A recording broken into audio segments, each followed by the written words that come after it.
Hi guys, this is Hirosaki. This story is all about what if Naruto was sent to another realm by a goddess. To save an entire world from a madman, one goddess has given the Kages a means to send Naruto to another realm. Will Naruto be able to discover Kushina's divine identity, and can he survive the challenges of being her son? Before we start, kindly like and subscribe to this channel, and look over the description box for the author of this amazing storyline. Welcome aboard. Chapter 36.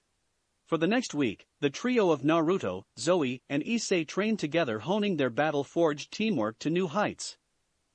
Things were mostly quiet for the trio. Well, except for the fire-farting incident that had been covered up by the mist. The mortals who had seen that sight were convinced that Issei was preforming some bizarre advertising gimmick for the nightclub he ran out of. The only one who wasn't fooled was a clear-sighted reporter, who added the whole incident to their tabloid newspaper. However, the week was not quiet for the other trio on a quest under Percy's leadership. Naruto and his team didn't have up-to-date information on how Percy and his crew were doing on their quest.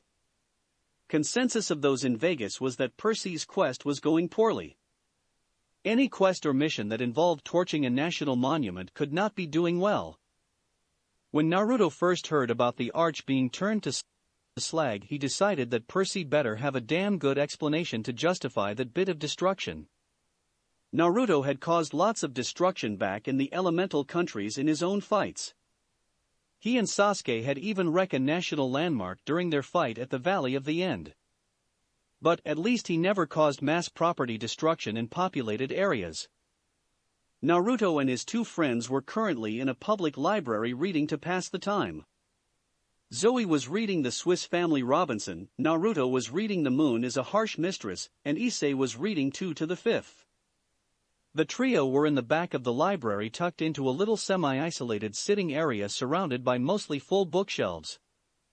There wasn't anyone else nearby since the books surrounding the trio were non-fiction research books. This reading time was interrupted when Naruto felt a vibration in his pocket similar to what one would feel if their cell phone rang. However, the vibration was coming from a folded piece of paper and not from a cell phone. Naruto put his book down, pulled out the paper, and unfolded it to reveal a road map. The map was of the city of Las Vegas and the surrounding area. On the map were 3 circles of dots, which represented sensor seals. The dot on the map on the outermost circle next to Interstate 15 had turned red. Naruto unfortunately did not have a sample of Percy's chakra to make a tailored sensor seal set, so his seals were set to go off when a satyr and Half-Blood were in close proximity together. Not an ideal solution, but reasonably reliable. Naruto turned to his companions and said, "Let's start packing up. My sensor net has got a hit, and we need to investigate it." He then folding the map back up and put it back in his pocket. The trio then spent the next couple of minutes putting their books away. There was a 2-minute delay as Naruto had to track down and pull Issei away from the Piers Anthony books. Zoe saw the sheepish look on Issei's face and held out her hand to show that she didn't want to hear why Naruto had to track him down. The trio then had to wait a bit as a bus load of preteens ran into the library for a summer reading program. The 3 quest members were finally able to get out of the library and off its grounds when Naruto felt another buzz from his pocket. He quickly sat down on a bench, pulled out the map, and examined it with Zoe and Issei looking over his shoulders. The sensor dot on the 3rd outer circle next to Interstate 15 had turned red. This fact surprised the trio for a second, and then they realized that Percy and his companions must be hitching a ride. A vehicle driving at the speed limit fit the time frame perfectly between the 2 dots lighting up. More mystical means of transportation weren't considered because they would either be far slower or faster than the speed shown by the map. Once the trio realized the other likely quest group's means of transportation, they started looking for where Interstate 15 fed into the city, and where that was from them. Then they quickly figured out the quickest route and headed for their rides. Bucephalus and Skullsplitter were resting in a nearby park with the mist set up to make people think that the 2 animals were plaster models surrounded by a fence. The trio manipulated the mist their utmost ability as they got onto the two beasts, and had them jump onto a nearby roof. For the next several minutes, anyone who could see through the mist was treated to the sight of a rooftop race between Bucephalus and Skullsplitter. The rooftop race ended on skyscraper that gave the trio an impressive view of the heart of downtown Las Vegas. Naruto quickly handed the reins over to Zoe, and then dismounted from Bucephalus. Once Naruto was on the rooftop, he sat down in a lotus position and closed his eyes. Trying to sense two half-bloods and a satyr in this high population density was going to take every ounce of concentration he could muster to be successful. Percy and his companions would have a much stronger presence, but with the sheer number of people around them it would be easy for Naruto to miss.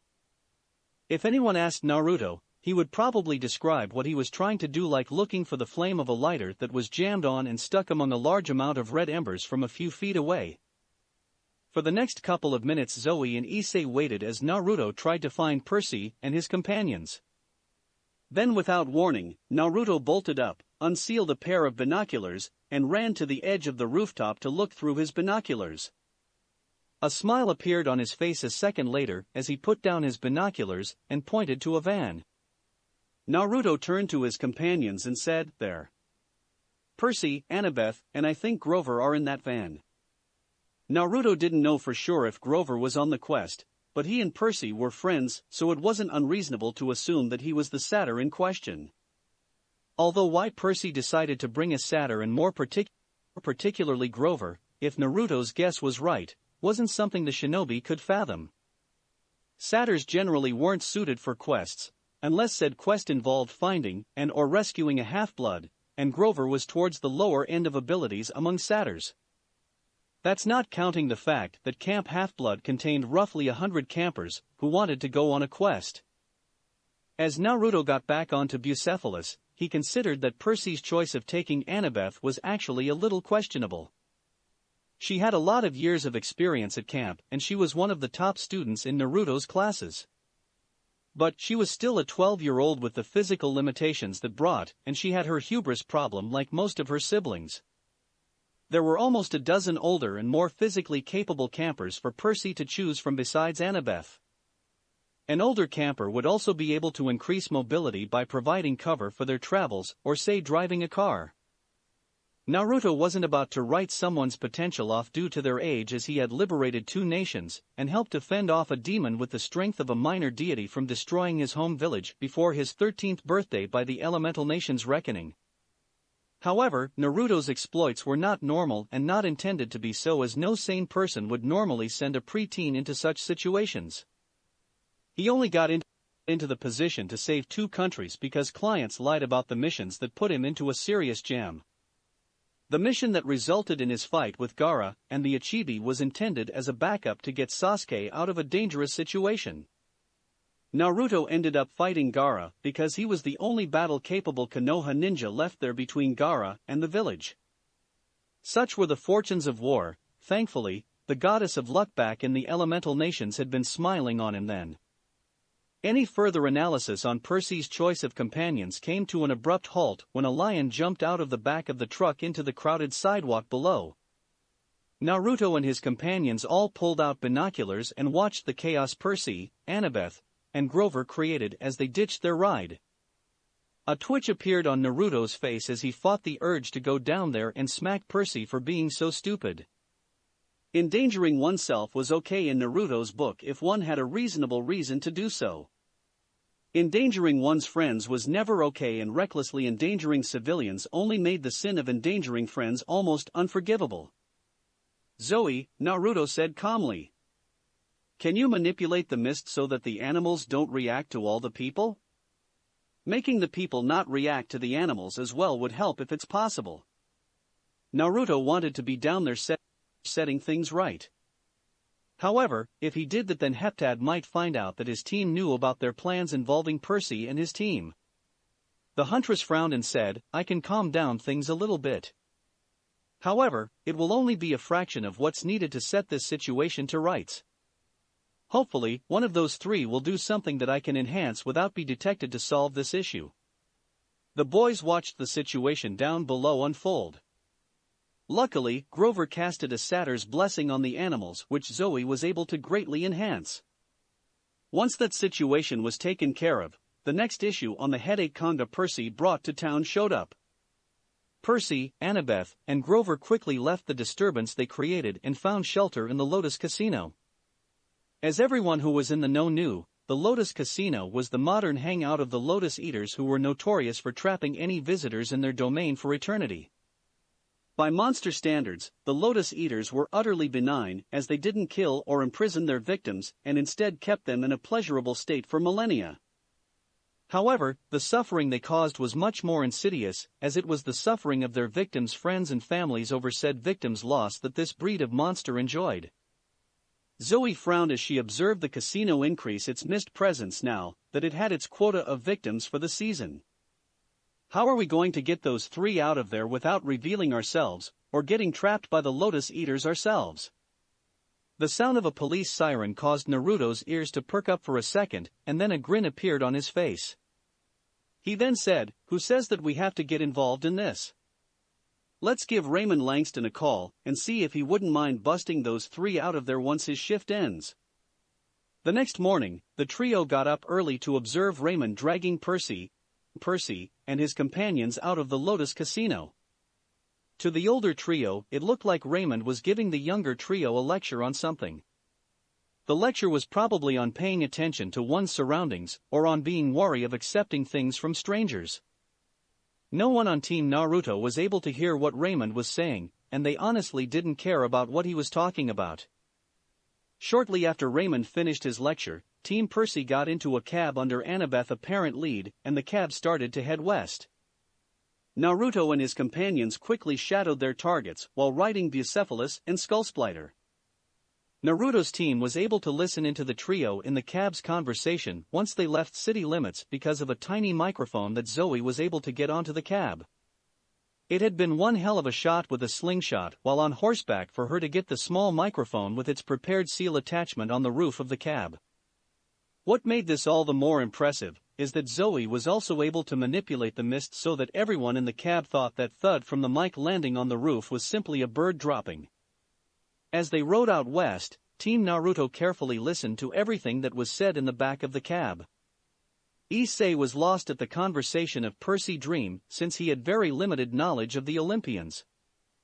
Naruto was trying to figure out who actually had contacted Percy in his cousin's dream. Naruto knew from personal experience that his uncle was not like the being Percy described. Only Zoe realized who had contacted Percy in the boy's dream, causing her face to drain in color. She refused to speak about her great-uncle out of fear of drawing his attention. Naruto and his crew broke away from shadowing Percy and his team after they crossed the California-Nevada state border. A shadow clone was left on the cab to listen to the radio when the cab driver stopped to get gas, allowing Naruto get the clone on the underside of the cab. They already got Percy's plans and all 3 of them were worried about a clash with Heptad in the underworld. The older Quest trio soon found a fast food joint after they broke away from their shadowing and sat down to have breakfast. None of them were worried about Percy's group since LA was a couple hours away by car and their steeds could quickly catch up. Naruto went and got everyone's meals and proceeded to hand out the bags with breakfast. Once everyone had eaten, they started to discuss their options, with Naruto going first. "Alright, fighting in the underworld is not the kind of first I want to have on my mission record. I have no clue what happens when a living person dies in the underworld, and I don't want to find out with anyone. Besides, wrecking Uncle H's domain and then immediately afterwards having him decide where you're bunking is not a smooth move." That got a small chuckle from Zoe that was covered up as Naruto continued to talk. "We need to find some way to get into the underworld undetected so that we can shadow Percy's group and ensure that the Yata no Kagami does not come in contact with Uncle H. Bucephalus can get us in, but it might be difficult to carry 3 people on his back. Also, I'm worried about Uncle H's doorman causing a scene like he did the last time I came to visit." A snicker from Issei quickly caught Zoe and Naruto's attention.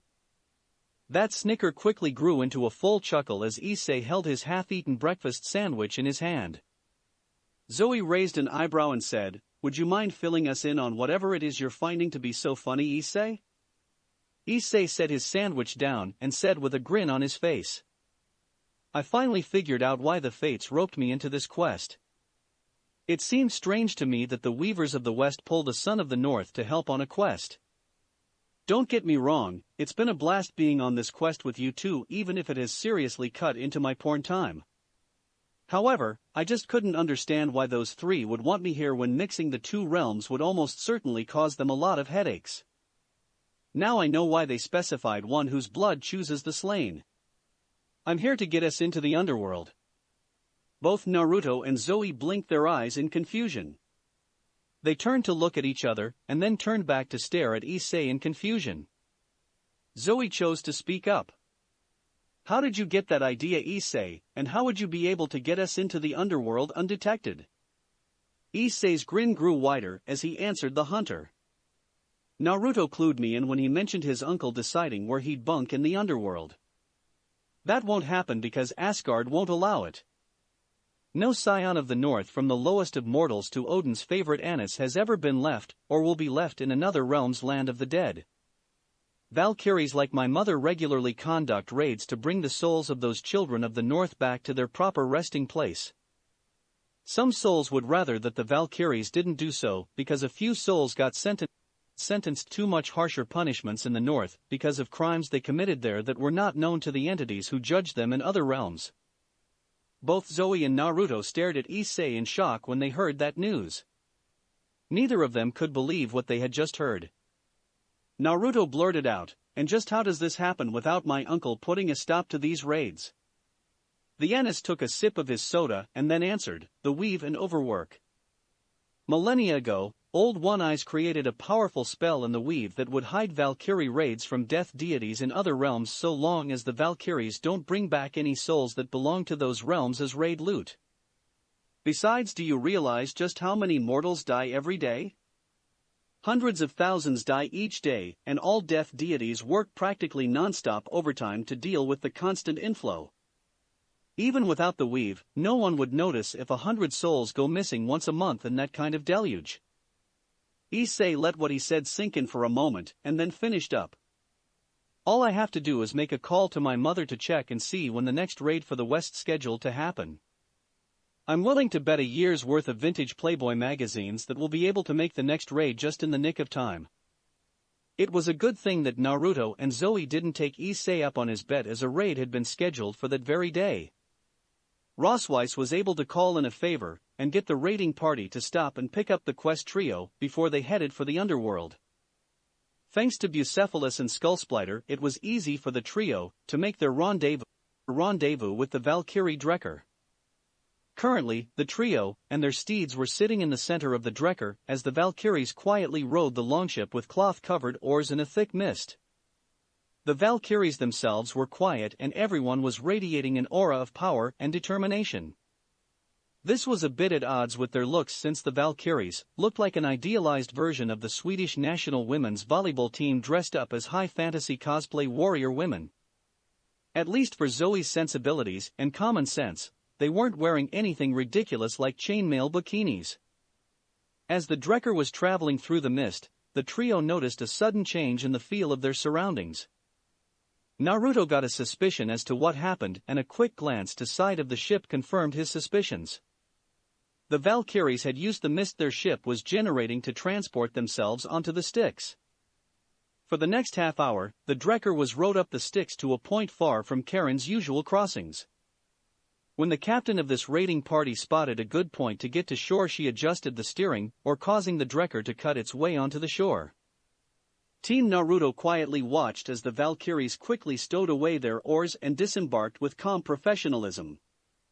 A few monsters were nearby, much to the monsters' misfortune, as they were ruthlessly cut down by cold iron axes wielded by the Valkyries. Naruto and Zoe unknowingly discovered why monsters sometimes took decades to be seen again in the living world after they are slain by a half-blood. It would take decades for these monsters to reform, since they had been killed in the underworld. Once the Valkyries disembarked, Naruto and his crew got off the ship with their steeds as well. They then quietly left with barely a nod of respect from the raiding party. Issei's ability to generate and manipulate the weave was greatly enhanced thanks to being in the underworld allowing him to hide the trio and their mounts as they made their way to Karen's usual dock. Once they got to the dock, the trio proceeded to create a duck blind on a cavern pillar to make it easier for them to hide. As they were finishing up, Naruto felt the clone he had initially gotten on the cab disperse, letting him know that Percy and his group had entered DOA recording studios. The group put the last touches on their duck blind and hid themselves in it.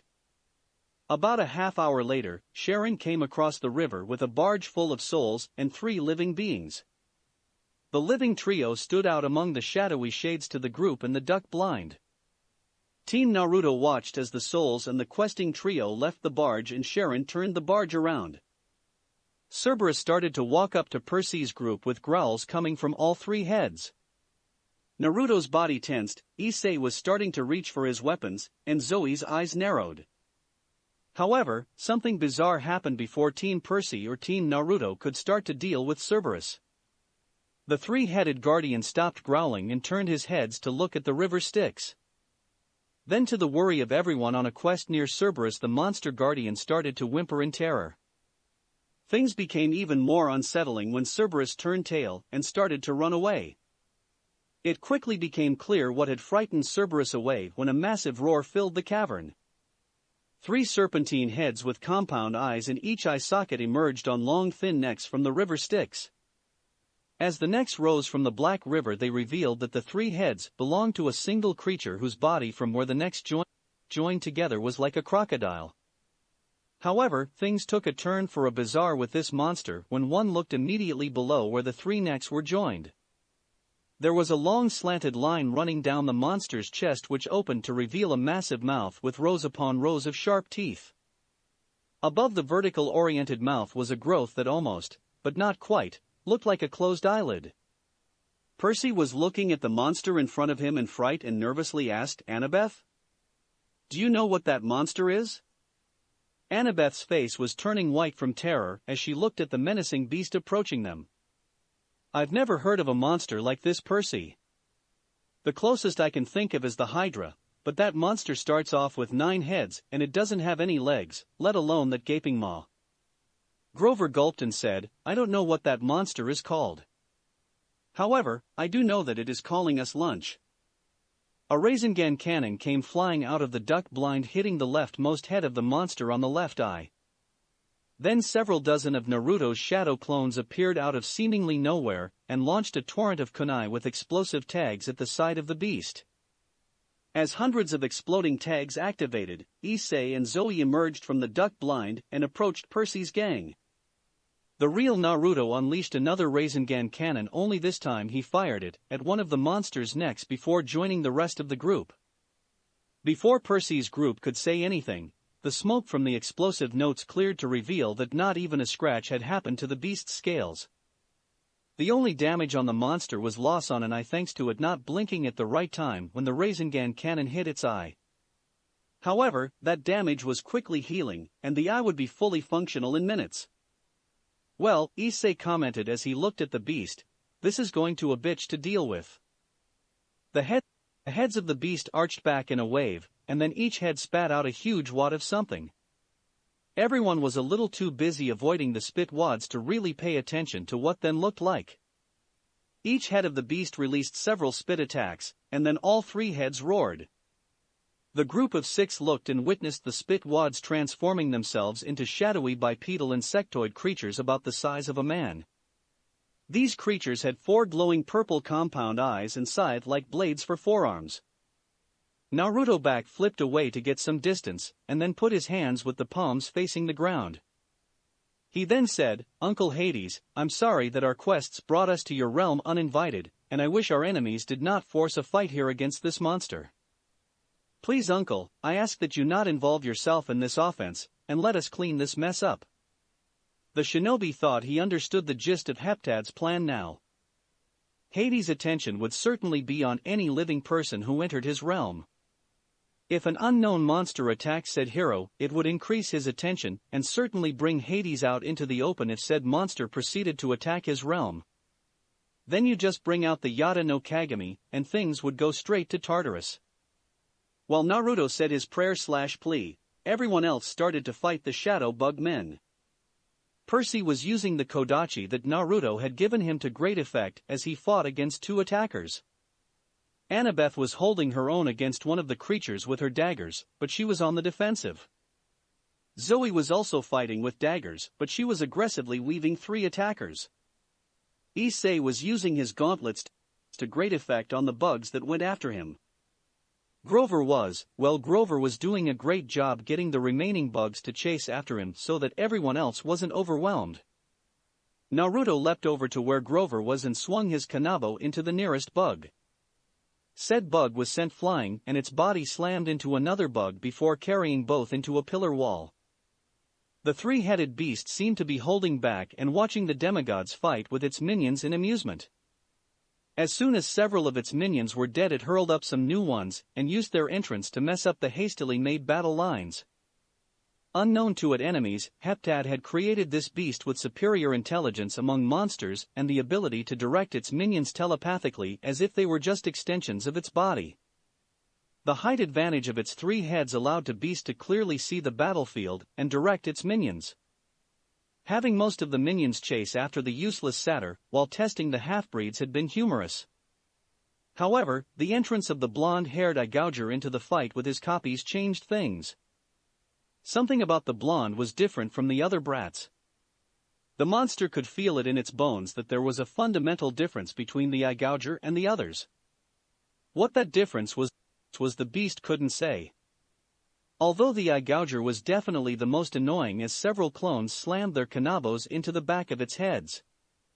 A quick application of the beast's retractable spikes took care of those irritants. The beast knew that if it hadn't bathed in the river Styx, those attacks would have seriously wounded it. However, it had gained the invulnerability granted by the river, so such concerns were a moot point. By this point the 5 fighting members of the quest groups had killed almost a dozen minions. The beast decided that it was time to end things, causing the lower half of its body expand greatly. It then opened its maw, unleashed a stream of black acid and 36 new minions. The closest clone popped when the acid touched it, causing all the Narutos to yell, "Get to higher ground now." Zoe and the half-bloods all jumped onto some nearby stalagmites using their chakra to stick to the rock side, while a clone grabbed Grover and jumped next to the original Naruto. The remaining clones all died from the acid, which began to eat the rock floor, creating a foul and probably poisonous mist. Percy looked over at Naruto, glad to have his cousin here. Poseidon's boy didn't have a clue why Naruto was here, but given what they were facing he wasn't about to complain. Percy then said, "So besides playing the floor is lava, does anyone know how to beat that thing?"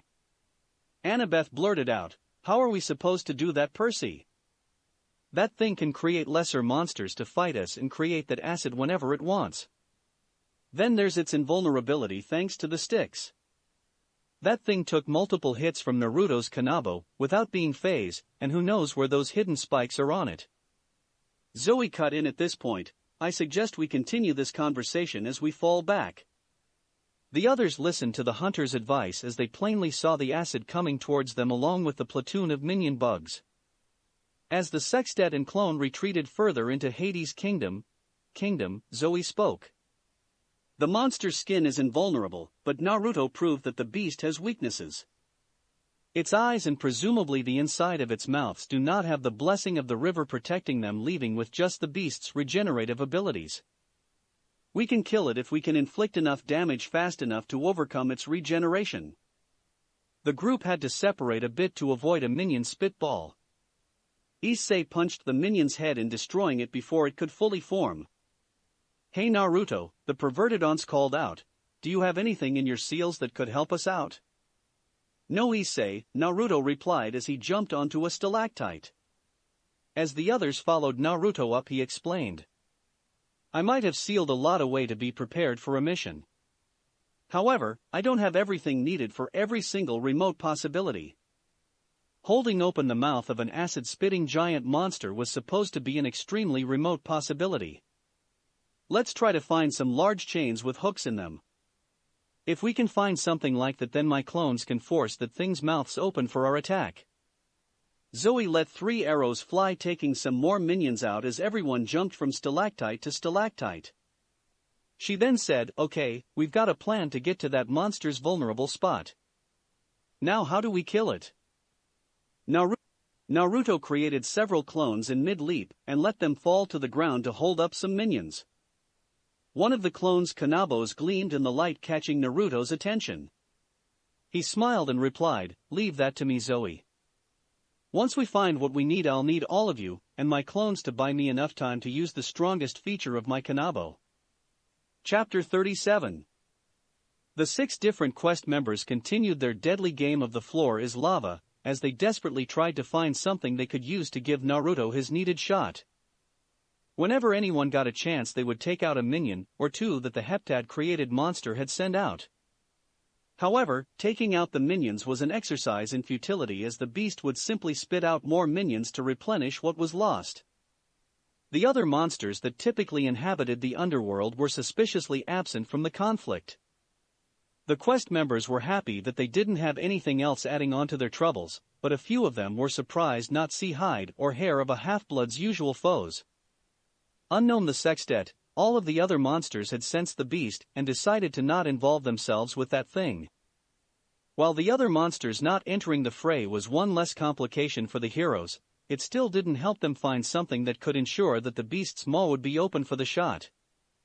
Naruto was ideally thinking some heavy chains and hooks, but finding something like that was a bit of a problem. It wasn't like they had a road map to the underworld, and it was kind of hard to search when one had a massive beast and dozens of minions on one's ass. Naruto thought that he might find what he was looking for in the fields of punishment, and so he was trying to direct the party in that general direction. Still, it was difficult to do because Naruto was deliberately avoiding Hades' Palace, which was the main landmark and reference point in the underworld. Who knew what the beast would do if it got near Hades? As the 6 leapt between stalactites, the chakra drain on the younger members of the group started to show. Annabeth started having trouble sticking to the stalactite she was on. Naruto spotted her issues and immediately created a clone to carry her. The beast saw this and knew that it was time to move in for the kill. It started to create even more minions and spat them up at the stalactites that its prey was using to try and escape it. These attacks forced the quest members to move even faster and have less time to try and find what they were looking for. Many times, they just had to leap away as soon as they landed. It was inevitable that a mistake would happen to the sextet under these circumstances. Percy made a slight miscalculation on a jump and missed the stalactite he was trying to reach. Naruto, Annabeth, and Grover all saw Percy start to fall and yelled out as one, "Percy!" Naruto created a clone and threw the clone at Percy, hoping to use it to throw Percy back up at the group. However, the beast spotted everything and bit the clone on the leg with one of its heads. Heptad's custom-created monster wanted the rest of its prey to feel despair, as it slowly destroyed the separated member in front of the others. Percy continued falling and tried to shift his weight to better control his fall. He had 2 choices for a landing ground. One was the hard rock with a slight chance of being skewered by stalagmites. The other choice was a wide and rather forbidding-looking river. Percy couldn't recall the various rivers of the underworld at this moment, and he was pretty sure none of them were good places to be in. However, landing in a river was a lot safer for him than landing on the hard ground, as his time in St. Louis proved. Percy gathered some chakra in his mouth along with using his innate power to unleash a blast of water. The water wasn't nearly enough to kill his descent, but it did push him so that he would land in the river. There was a powerful splash as Percy hit the river and disappeared beneath its depths. The beast and its minions started to congregate at the shore bank, ready to make Percy a permanent resident of the underworld when he emerged from the river. Naruto started to create dozens of clones and sent them down to try and thin the minion herd. Issei and Zoe started to shoot at the minions to help out in the rescue operation. One of the clones dove into the river trying to rescue Percy. Naruto hoped to be able to extract Percy, so they could continue to look for a way to set up the beast for destruction. The clone that had gone in the river quickly dispersed with its memories completely blank. As soon as Naruto received that lack of memories, he knew that the nearby river was Lethe. This fact instantly put Naruto and his clones on high alert. Thanks to the river, Percy wouldn't have a clue what was going on, or just how much danger he was in. At least being a son of Poseidon, his cousin wouldn't drown in Lethe. Naruto created one more clone, and had it stand next to him, so that it could relay to the other clones where Percy surfaced. A minute after the clone tried to enter Lethe, there was disturbance on the river several meters away. Quickly got Naruto and his lookout clone's attention. To Naruto and everyone else's shock, a massive Tsuryudan formed on the surface of Lethe with the head of the water dragon being several meters across. The Tsuryudan attack rushed forward while actually letting out a roar. It snaked its way around half a dozen of Naruto's clones, so as to destroy nearly a dozen minions. A second Tsuryudan attack emerged from the river several meters away closer to the shore as the first one abated. Naruto felt a massive surge of killing intent coming from the river, and was concerned. This killing intent was far too strong for Percy to generate, and Naruto hadn't taught anyone yet how to project killing intent. The only time he felt killing intent like this was from extremely powerful ninjas back in the elemental countries who've been through the wars. In the young shinobi's experience, the only thing that could generate a stronger killing intent than what he was feeling now was the tailed beasts. Percy calmly rose from the water, letting Naruto realize that the killing intent was coming from his cousin, which didn't make any sense. The boy was supposed to have complete memory loss from diving into Lethe. However, Percy was currently taking a defensive stance and radiating a sense of power and experience that he never had before. Surprises just kept coming as Percy looked up, apparently spotting the other quest members, and then returned his attention to the beast. The should-have-been amnesic boy then made a half-hand sign and summoned a protective wall of water around him. Before anyone else could say or do anything, Percy pulled out a kunai from the pouch that Chiron insisted everyone on his quest take. One of the boy's fingers started to glow slightly as he rapidly traced something onto the kunai. As soon as Percy was done, he took the kunai and threw it up near the other quest members, causing the kunai to hit a nearby stalactite. There was a flash of bluish-white light when the kunai hit the stalactite, and Percy was now standing on the stalactite next to the kunai he had thrown. Naruto wasn't sure what was going on. Percy had somehow preformed the Hiraishin Jutsu when there was no way on this earth he could have known it. Besides the fact that Percy hadn't advanced enough with ninjutsu for Naruto to consider training him in such a move, there was only one copy of the instructions for that jutsu on Earth. That copy was kept on Naruto's person at all times, and he wasn't planning on sharing it with anyone except for his children. There was also the fact that everyone could see Percy holding himself in a completely different way, and a lack of recognition of them in his eyes. Percy took a quick look at Naruto's headband with Konoha's headband, and then spoke with full weight of authority. "Konoha Shinobi, what mission are you on that the Hokage would authorize using the Edo Tensei? How do you even know the jutsu in the first place?"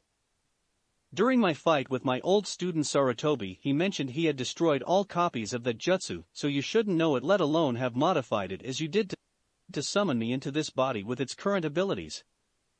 That statement nearly gave Naruto a mental breakdown. He had never mentioned that vile jutsu to anyone on Earth. Furthermore, Naruto knew of only one time when the Sandaime had fought against the jutsu, and it was when Orochimaru used it to summon the Shodai and the Nidaime in his invasion of Konoha. The Sandaime's teacher had been the Nidaime. But those two facts that Percy stated in his speech implied something that just didn't make any sense and should be impossible. Naruto then decided to test what he thought was going on and asked, "Tobirama Senju?" Percy, or rather Tobirama, nodded his head once to answer. Naruto shook his head to try and focus. How by Tartarus the Nidaime had possessed Percy wasn't the issue at the moment. Naruto then said, "No one on my team summoned you, Nidaime, and that will have to be solved later. What matters at the moment is to take that beast down. It's got invulnerable skin, so I need to force open one of its mouths, preferable the big one on its chest, so I can use a jutsu to destroy it from the inside. This thing can spew acid and create smaller being to attack. Do you think you can get its maw open so I can attack?" Tobirama nodded his head and said, "That should be possible." This body cannot handle my full abilities, but its ability to regenerate near water sources should compensate somewhat. The possessed half-blood then jumped off of the stalactite, created a shadow clone, and both he and his clone landed safely on Lethe's surface. Tobirama and his clone each created a massive Suryudan. Both attacks rushed towards the beast and each dragon bit down on a side of its maw. Then proceeded to pull the maw open, exposing it for Naruto's attack. Up on the stalactites, Naruto quickly pulled out the kanabo and prepped it for firing. 3/4 of the spiked clubbed area of the kanabo opened up on the 6 edges, extending each panel about 3 inches further away from the center of the kanabo than where they had been. An angry red glow came from the semi-exposed core of the weapon, and sparks of demonic energy started to jump between the panels. As Tobirama's Suryudans raced towards their prey, a spinning ball of energy started to form at the exposed end of Naruto's weapon. The energy ball continued to become denser and glower ever brighter by the second. Once he had the shoot, Naruto yelled out, "Fire in the hole!" The kanabo-focused Bijudama tore out in a brilliant beam of energy right into the center of the beast's exposed mouth. The Bijudama was so massive that part of it hit sides of the monster's mouth. The bits of the attack that hit the side were reflected by the magic of sticks in various directions. Luckily, none of the reflected bits came near anyone on the quest. Most of the attack went into the beast and caused it to violently explode, destroying it. A few minutes later, everyone was down on the ground with most of the party circling around Percy/Tobirama. The ones not circling Demigod with the identity crisis was several clones of Naruto who were searching the remains of the beast. Grover let out a goat's baa and said, "What happened to you, Percy?" Naruto quickly spoke up, "Somehow, Percy seems to have been possessed by one of my home village's deceased leaders. How I don't know, but there is something I want to check. Tobirama, what was the jutsu that the Sandaime used to defeat you and your brother the last time you were summoned from beyond the grave?"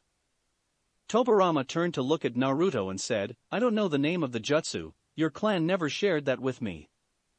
However, I do know that it summoned the Shinigami and sealed myself, my brother, and Sarutobi into the Shinigami's stomach, where we were supposed to remain for all eternity." Most of the party stared at Tobirama in shock and horror. Naruto nodded his head and then said, "That matches what I was told about the Hokage fight during the invasion. Doesn't explain how you got out of the Shinigami's stomach, unless the text of the jutsu was speaking metaphorically, which I doubt, or your soul caused a bad case of divine indigestion. There's also the fact that the Shinigami is the god of death for the elemental countries, which are a completely different realm than Earth." A frown appeared on Naruto's face as he continued to think out loud. "Even if we discount the fact that your soul is supposed to be locked away, there is still no explaining how you ended up in Percy. None of us would think of using, or even know how to perform the Edo Tensei. Percy fell into Lethe, a river here in the underworld, the land of the dead for Earth, which erases all of a person's memory. He should be wandering around without a single memory, not possessed by you." Tobirama closed his eyes as he brought his considerable intellect to bear. With his eyes closed in thought, he proceeded to ask the other quest members questions about the underworld in general and the river Lethe in particular. Finally, he opened his eyes and gave his opinion on the matter. "There is no way that the Edo Tensei is involved in this like I thought. It might be the most powerful and immoral jutsu I ever created, but there is no way that it could just push a sealed soul out of one realm and into some random body in another realm. Possibly summon a soul from one realm into another if someone put a lot of power into the jutsu, but certainly not push a soul between realms." There was a minor tremor from the ground when Tobirama stated that he had created the Edo Tensei. Several members of the quest suspected that Hades was listening in, and did not like the idea of that jutsu at all. Annabeth looked nervously at the possessed Percy, barely noticing how Tobirama's posture and stance seemed to radically change the preteen's looks. "Do you have any idea what happened to Percy, or how to bring him back?" Everyone watched as Tobirama nodded his head and answered Athena's daughter. "Given the known facts, there is only one logical explanation, even if it seems improbable to the point of impossible. The river Lethe is supposed to make dead souls forget their lives before they are reincarnated, and it gives living souls amnesia. However, no one has any information on what the river does to a living person who has had a past life. Especially, if that past life was forcefully pulled closer to the surface by outside forces. Zoe looked at Tobarama in disbelief. You think that Percy is your reincarnation? Tobarama turned to look at the hunter and nodded. It's the only explanation I can think of. How my soul could enter another realm, I don't understand. But, it makes far more sense than for me somehow spontaneously possess the boy. This conversation ended when one of Naruto clones shouted out, I found it. Hey boss, hand over something to cover this stupid artifact. The real Naruto quickly unsealed a large piece of tarp and threw it at the clone. The tarp was easily caught by the clone that proceeded to wrap up the mirror without letting its reflective side catch a glimpse of anyone. It then walked over to Naruto, who promptly sealed the mirror away in a scroll. After the mirror was sealed, all of his clones dispersed. Annabeth quickly commentated on Naruto's actions. So that's the artifact that the Fates wanted you to collect, Naruto? What is it and why did you cover it like that? Naruto quickly said, the artifact and its nature are none of your business, Annabeth. I covered it because the artifact is extremely dangerous if left exposed. Besides, don't you three have an artifact of your own to locate? I find it highly unlikely that my mother's diadem ended up in the underworld. Athena's daughter bristled at Naruto's rebuke and shot back, we're here following the oracle's advice. Percy was told you shall go west, and face the god who has turned. The Lord of the Dead is the god who resides in the west. Chiron said so himself. The shinobi's response to this was to rap Annabeth lightly on the head. What did I tell you about how damn easy it is to misinterpret a prophecy? You jumped the gun, you three. In case you forgot, you received your prophecy in Camp Half-Blood, which is located on Long Island. Over 80% of the United States is west of Camp. Furthermore, the prophecy just said where you will face the god. It said nothing about the god usually hanging out in the west. Did you happen to encounter any gods or goddesses before you came to the underworld? Grover nervously answered Naruto's question while looking down at his revealed hooves. He had lost both of the sneakers Luke had given him at some point during the constant leaping from stalactite to stalactite. We met Lord Ares and he sent us to collect his shield in return for some supplies and a way out west. He pointed out that he suspected that the Lord of the Underworld was behind the attack, as a war between Atlantis and Olympus would strengthen the underworld. Naruto and Issei both stared at Grover like he had suddenly grown a second head. Issei blurted out, what complete idiot would believe a load of tripe like that? Seriously, if you believe that, then I've got a bridge in Brooklyn to sell you. The dead outnumber the living by an utterly ridiculous ratio, and undead spirits are extremely difficult for those in the mystical know to kill. Every enemy they kill is one new recruit for their side, and even killing the undead spirits only temporarily prevents them from reforming. The Lords of the Dead could have taken over the living world centuries ago and they wanted to do so. Besides, warfare is the last thing a god of the dead would want, since even under ideal circumstances they're pulling lots of overtime, clocking in all of the new souls that die every day. Once Issei shut up, Naruto spoke up while making a give me gesture with his hand. Let me see everything my brother gave you besides the ride right now. Annabeth spoke up and said, besides the ride and some food, all we got was the backpack that Percy is wearing. Naruto turned to look at Tobarama and held out his hand for the bag. Tobarama looked puzzled for a second before he noticed the straps of the backpack. He then took off the backpack and handed it to Naruto, who promptly opened it. Seconds later, Naruto pulled out his mother diadem, shocking Grover and Annabeth, while a twitch formed on the shinobi's face. The diadem went back into the backpack, and then Naruto proceeded to bonk Grover and Annabeth on the head. He turned to the reincarnated Hokage and said, I'll smack you once Percy regains his memories. Zoe then spoke up and said, since the main objectives of both our quests have been secured, I think it would be wise of us to leave the underworld. The hospitable one may be as his title says, but it would very rude of us to spend more time here than is necessary. Annabeth cut in, projecting a sense of soreness over being shown up on the quest she was a part of. What about Percy? Even if the Lord here isn't behind the diadem theft like we thought, he might be the only one who knows how to restore Percy's memories. Naruto gave his incarnation identity challenged cousin a quick glance, and then looked down at where he had sealed away the Yata no Kagami. He then pulled out a blank scroll, unsealed a set of seal-making supplies, and sat down on the ground. Without looking up from the scroll as Naruto began to create a set of seals, he gave everyone a series of orders. We're leaving the underworld in a few minutes.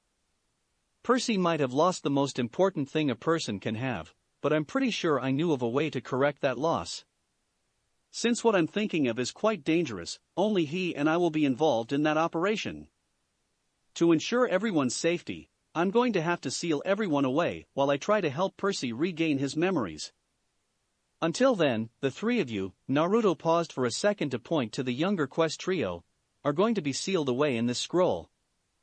My team doesn't have the means to extract you and ourselves from my uncle's realm. Seconds after Naruto finished speaking, he stepped away from the scroll, revealing 7 circles set up for sealing very large items away. Naruto then said, "Okay, one at a time, I need you to step onto one of the circles so you can be sealed away. Remember, only one person per circle." Tobirama calmly walked onto the first circle, and was promptly sealed away in a puff of smoke. Grover was next as he nervously allowed himself to be sealed away. Annabeth was hesitant at first, but a firm commanding look from Naruto convinced her to allow herself to be sealed away. Issei and Zoe watched as Naruto quickly rolled up the scroll and sealed it away. The older trio then slowly made their way back to where their rides were hiding. They had covered a great distance running from the beast, but it had created an easy path for them to follow back. After the trio returned to the surface, Issei, Zoe, and Skullsplitter were sealed away in the scroll with Team Percy. Bucephalus took off with Naruto at top speed once those three were sealed away. The mystic steed was led away from people and raced across the mountains to reach the desert. Naruto finally able to find a place abandoned enough to suit his plan. Once Naruto found a location, he dismounted and sealed Bucephalus away in the scroll with all of his other companions. Naruto then created 36 clones, and had them create a small cave that was tall enough to stand in and deep enough that anyone inside it could step into the shade completely out of the sun's light. The shinobi then dispersed his clones and walked into the cave, so that he was standing on the edge between the light and the darkness. Tobirama was summoned into the cave from the scroll, and the dark area of the cave angled in such a way that he could see Naruto and the distant light. The incarnation identity challenged half-blood blinked his eyes several times, quickly adjusting to the change in light and the after effects of being sealed away. Tobirama then focused on Naruto and asked, "How do you plan to help me regain my current incarnation's memories, and how does this cave help in this process?"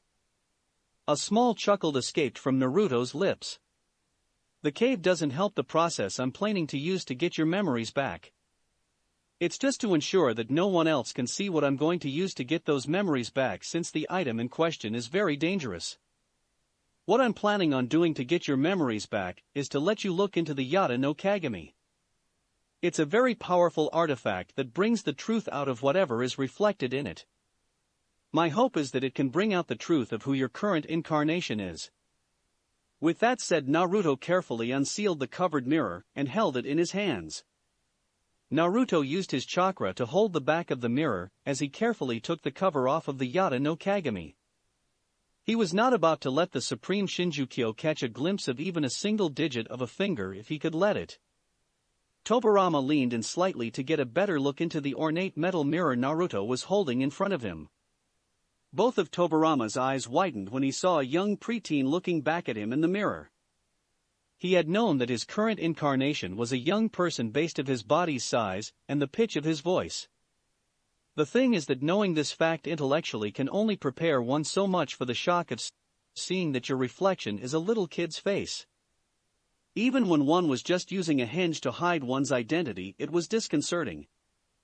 Not that such a thing was recommended, as the size difference between an adult and a kid was such that a successful henge from an adult to a kid was difficult to pull off and even harder to maintain. A kid using a henge to pretend to be an adult had its own difficulties as well, but slightly easier to pull off. A small glow started to come from the mirror portion of the Yata no Kagami. The glow allowed Tobirama/Percy's image to become clearer in the mirror. Tobirama suddenly found himself frozen in place, and then the glow from the mirror became a bright illuminating green beam. This was when Taichi decided to be a bitch and throw a monkey wrench into Naruto's plan. The beam of light made the entire man-made cave as bright as day. This was a problem because there were a fair number of crystals in the walls of the cave. These crystals were very small and worthless from any monetary point of view. However, the crystals were reflective, and that was all that mattered. A few of the crystals caught part of Naruto's image and reflected it poorly into the mirror of the Yata no Kagami. Only one crystal would have been sufficient to trigger the mirror's power on Naruto. The shinobi found himself frozen in place just like his cousin had been seconds previously. Parts of the beam of energy emanating from the mirror bounced off of the wall and hit Naruto. He was then covered in the energy. For a second, Naruto felt himself drowning in emotions and memories that he couldn't control. Images were flashing through his mind of places that he knew he had never seen. This wasn't like one of those demigod dreams he had to deal with for years since coming to Earth. These emotions and memories were far too vivid to be anything more than the real deal. Even if Naruto had been able to think under the assault, he wouldn't have the first clue how to go about looking for how he got these emotions and memories. The last time Naruto had been completely consumed by emotions like this was when Pain had attacked Konoha and Naruto had released 8 tails of the Kyuubi's chakra. Naruto wasn't feeling the pure hatred and despair that he had felt during Pain's attack. But the sheer volume and variety of memories and emotions was crashing down on Naruto like an avalanche. He couldn't think and was quickly losing all sense of who he was. The teen's personal memories, feelings, and personality was dissolving in the deluge like table salt stirred into a bowl of water. Part of Naruto knew that he was losing himself, but he couldn't stop what was happening. A powerful and comforting presence then cut through the maelstrom of memories and feelings separating the foreign storm from Naruto's self. Naruto felt this presence grab onto his hand and help to pull himself together. Then to Naruto's shock, a voice that he had only briefly heard once before spoke to him. "I'm always here to help you when you need it most, son." Naruto's eyes snapped open in a moment, and he stared in shock, unable to believe what he was seeing. The whiteness of the possible mindscape wasn't given the faintest bit of attention by the shinobi.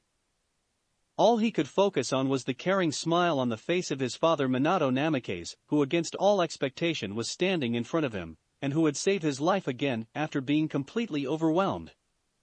Naruto muttered in shock, "But the last of your chakra that you sealed." Minato nodded and said, "That chakra was used up, son." However, a father is always with his children even if they cannot see him. Even from the grave, a parent will always look after their children and do their best to help them out when needed. I just am more able to help my children than most parents, and you needed my help to restore your brother's current incarnation's memories.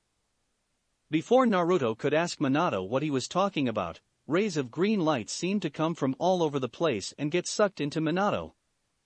Naruto blinked his eyes, and then noticed a massive amount of green light coming from his body going into Minato. Another blink revealed another massive ray of green light coming from Percy, who was suddenly visible to the shinobi. Despite all of the green light coming at Minato, his image remained perfectly clear and visible to the two boys. Soon no more green light was coming from anywhere. Percy and Naruto then watched in surprise, and Minato's form started to shift to someone else's form, and that person's name came to their mind. It was King Alaric of the Goths who was standing before the duo. Alaric stood before them for a moment, still smiling in a paternal manner, and then shifted again to reveal Chakravartin Ashoka Maurya. The next shift changed the image of Ashoka to that of King David of Israel. After David, the next incarnation to be revealed was Hector of Troy. When Percy saw Hector's visage, he felt an especially strong pull. Finally, Hector's image was replaced with that of Hagoromo Otsutsuki, and behind Hagoromo's body the right half of a massive face made of clouds appeared. Naruto recognized the half-face as the face of Arenas. Chapter 38. Percy and Naruto both stared at the Hagoromo Otsutsuki in shock and surprise. Naruto was wondering why half of Arenas's face had appeared behind the legendary Rikuta Sannin, while Percy was trying to figure out what was going on. It was obvious even to Percy that the various people he had seen and somehow knew of were various incarnations of the man standing before them. But what Percy couldn't figure out is why the person who Naruto initially called father referred to both of them as his sons. Meanwhile, Hagoromo smiled at his reincarnated sons, enjoying the opportunity to be with them again. All of his children from every incarnation were important and special to the sage. However, Naruto and Percy were somewhat unique even among his many children. As the reincarnation of Asura, Naruto was Hagoromo's only child to be born to him in two different incarnations. Naruto in his previous lifetimes had also worked hard to try and bring peace to the lands they lived in while not sacrificing the safety of their friends to do so. As the reincarnation of Astyanax, Percy was first child Hagoromo had in his series of incarnations on Earth. In almost all of his past lifetimes, Percy had either become a wise and powerful ruler, or a strong and faithful lord for a ruler, and Hagoromo was sure Percy could achieve similar success in his current incarnation if he so chose. Hagoromo walked up to the two boys and gently placed a hand on each of their shoulders. He smiled and said, "Good thinking, Naruto, on using the Yata no Kagami to restore Percy's memories. One's identity and sense of self are what truly matters most about a person. Without that core and all that it entails, it is impossible for a person to be good or to make connections with others."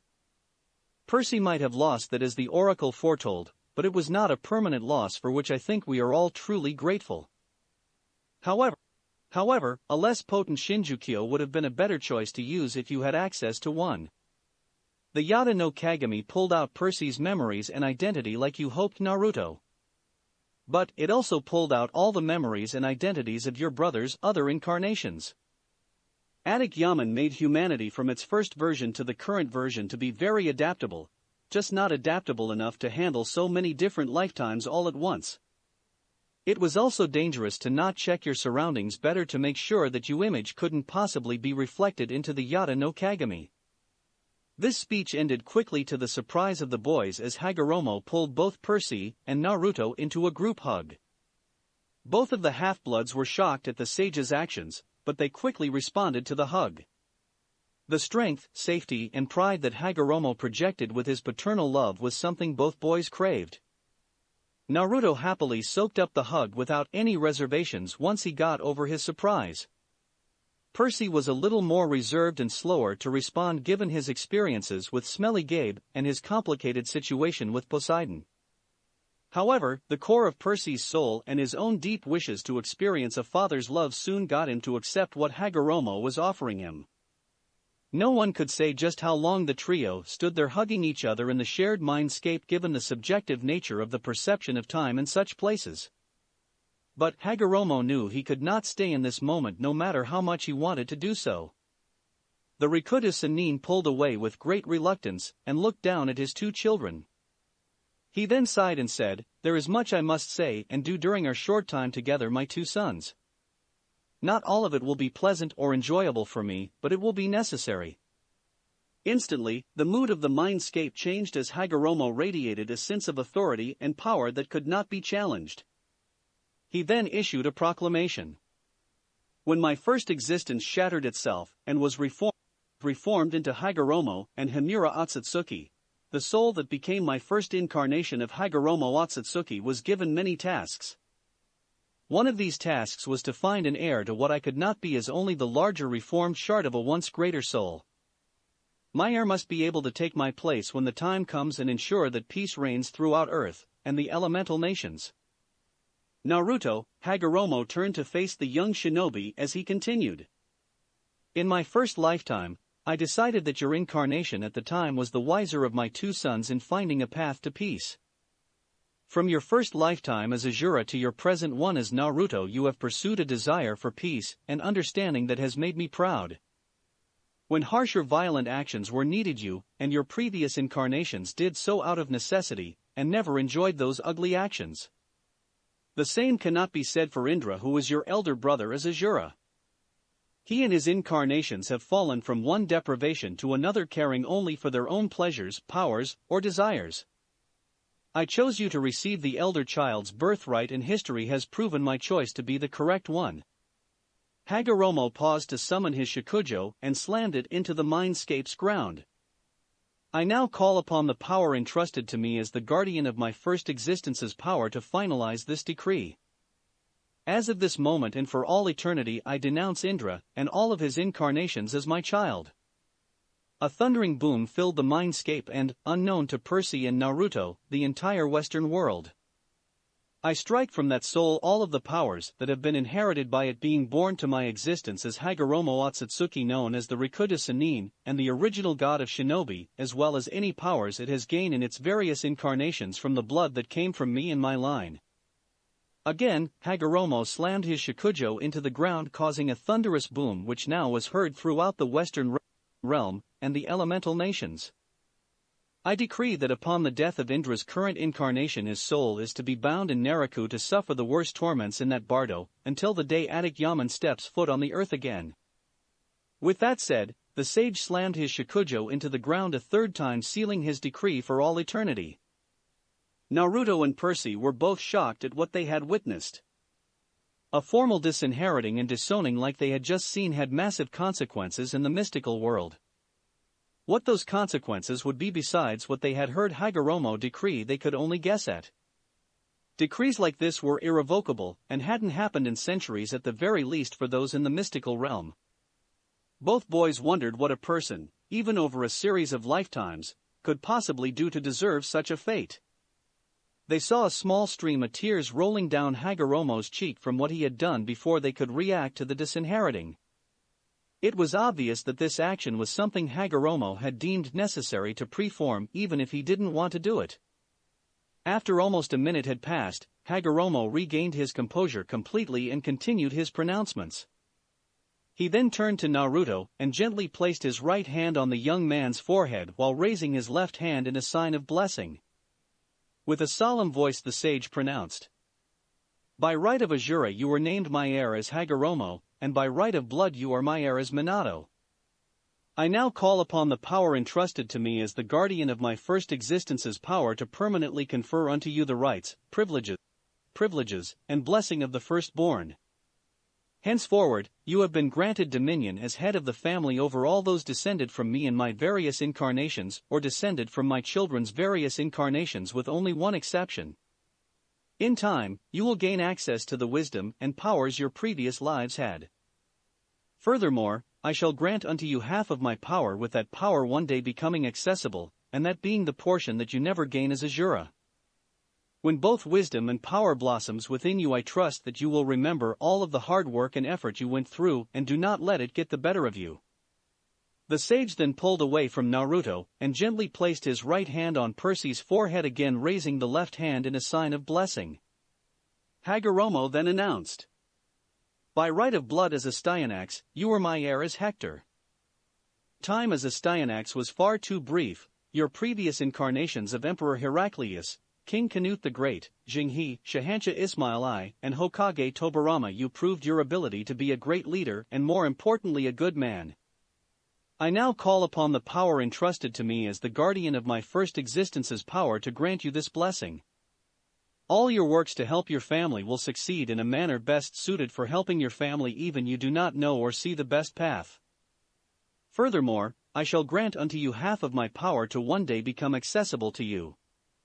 This power will be gained quickest with the help of your brother, but hard work and training will strengthen your body and grant you access to the power at a slower pace." Hagoromo then pulled away from the reincarnated siblings, and the massive image of a celestial being appeared around the sage, twinkling with the light of 1,000 stars. This celestial being raised its hands, which seemed like massive walls, to Naruto and Percy. The hand nearest to Naruto glowed with a soft purple light, and had the glowing sigil of the moon in its palm. On the hand closest to Percy was the glowing sigil of the sun in a cheerful orange light. The hand itself also faintly glowed with the light. Both half-bloods looked at the hands, wondering what was going on. An answer was quickly given to the unvoiced question. Both monumental-sized hands glowed exponentially brighter, and a flood of chakra was unleashed from both hands. The soft purple chakra came out of the moon's sigil like torrents of fire to engulf Naruto in a spiral of flames. The bright orange chakra gushed out of the sun's sigil and drowned Percy in a whirlpool of energy. Within seconds, both young men were forced to close their eyes as they tried to deal with the tremendous power that was forcing itself into each of them. Suddenly, there was a massive explosion and both Naruto and Percy found themselves outside of the mindscape. Both of them looked around in confusion. The last thing Percy could clearly remember before being in the mindscape was falling into a river, so he couldn't fathom how he ended up in his current location. Naruto was confused since the duo were standing in a large crater instead of the cave he had created. The duo's location quickly became clear to Naruto, as he spotted several mountains in the distance that he had noted when he made the cave. Obviously, the cave the duo had been was transformed into a crater. As Naruto was looking around, he noticed the Yata no Kagami lying reflective side down in the ground. He immediately sealed the mirror away so that no one else could be affected by the item. Once the Yata no Kagami was secured, the shinobi returned to examining his surroundings. Naruto wasn't a master at reading blast craters, but he could read a few things to determine without question that the energy that had created the crater had come from Percy and him. Also, both of them had released the energy at the same time. Percy was pulled from looking at his surroundings in confusion by a warm pulsing feeling in his right hand. He turned his hand to look and see what was going on. As soon as his palm was in view, his eyes bulged in shock. "Naruto," Percy called out, "there's a seal on my hand." Percy then turned and held out his hand so that the older half-blood could see the slowly fading orange sun on the palm of his hand. Naruto blinked his eyes in surprise for a moment and then looked down at his left hand. As he half expected given what happened to Percy, there was a fading purple moon-shaped seal on his palm. Naruto showed it to Percy, who only stared in shock. This shock ended when Naruto smacked Percy upside the head, as he promised to do once the boy regained his memories. The two seals had disappeared by the time Naruto explained why he smacked Percy to the boy. While Percy was rubbing his head, Naruto gave the crater one last look around. He then turned to his cousin/brother from another incarnation and said, "Let's move. This crater is very visible to eyes in the sky, and I don't want to be here when the mortal authorities come to investigate." Percy paled at the thought of dealing with the government and quickly nodded his head in agreement. The next day, Percy's group along with Naruto and Zoe were on Olympus to witness Hera's diadem being returned. Issei had taken off for Alaska an hour before the Yata no Kagami was handed over to the Fates. Percy's team was in the dark about why Issei left. However, Naruto and Zoe knew it was to help keep the North and the West separate. Dozens of deities would no doubt focus on Naruto's team as soon as the quest was officially completed when Naruto handed over the mirror. The less attention drawn to Issei and the North in general the better, and it would be harder to find Issei if he was far away from the group. Naruto and Bucephalus had quickly gotten everyone across country in record time, allowing for both deliveries on the same day. Naruto was happy to be able to accompany Percy and his team, as he wasn't expecting an invitation to accompany the return which had been delivered this morning by Hermes. Naruto had quickly assumed a guarding post in the group as they slowly walked through Olympus. The only one in the group who was not awed to be on Olympus was Zoe, who had spent years in the city over her millennia of service to Artemis. Annabeth had been to Olympus once, and the city still seemed as breathtaking and awe-inspiring now as it did on that visit. Unlike Annabeth's previous visit, there were several nymphs discreetly keeping an eye on the visiting half-bloods, Hunter and Satyr. The quintet soon made their way to the Grand Palace on Olympus, where the 12 golden thrones were housed. To some of the heroes' surprise, a large number of nymphs and non-council member deities were gathered in attendance at the palace. A path was made for the quintet to enter the palace, where they saw Hera and Amphitrite sitting. Hera was on her throne while Amphitrite was sitting on Poseidon's throne, which the god of the seas allowed when he wasn't in attendance to show that Amphitrite could speak with authority on his behalf. Naruto quickly and happily bowed to his mother, joyful to see her again. His simple joy at being with her even on a formal occasion caused a ghost of a smile to appear on Hera's lips. Annabeth, Zoe, and Grover gave Hera a formal bow, which she politely accepted. Percy then committed the fax pause of reluctantly bowing to Amphitrite instead of Hera. Several muted gasps of shock could be heard from the assembled crowd. A frown appeared on Hera's face as she turned to look at Percy. She then spoke with a hint of annoyance in her voice. "I would recommend brushing up on your etiquette, nephew. You will do your patron a lot more honor by following proper protocol instead of giving her homage out of turn. Now then, I understand that you have the proof that clears Amphitrite of the charges raised against her?" Percy nodded his head with a twinge of annoyance in his eyes and produced Hera's diadem from his backpack. He then handed the diadem to his aunt, who gratefully accepted it. Hera gave the diadem a quick once-over for any hidden traps the thief might have left behind, and then put the diadem on her head. The goddess looked down at Percy and said, "Thank you for retrieving my diadem, nephew. Who did you retrieve it from?" The preteen half-blood looked a little nervous and said, "I didn't retrieve the diadem so much as I was given it. The diadem was either summoned or hidden in a backpack that Ares gave me." Murmuring could again be heard from the courtier crowd. Percy continued speaking, ignoring the murmuring. "When I got the backpack from him, Ares told me that Hades had the diadem to start a war between Atlantis and Olympus." This news caused the murmurings to become louder. Hera held up her hand to silence the crowd. She looked at the crowd and firmly said, "My son Ares will have the chance to defend himself and his actions soon enough. Percy has let us know everything he knows about the situation, which is likely only a small part of the whole situation. Any punishment Ares will receive for his part in this travesty will depend on his guilt in the crime. My son could have been tricked or received faulty information that he passed to Percy. At the same time, he could have been an active participant in this crime, trying to exacerbate the situation.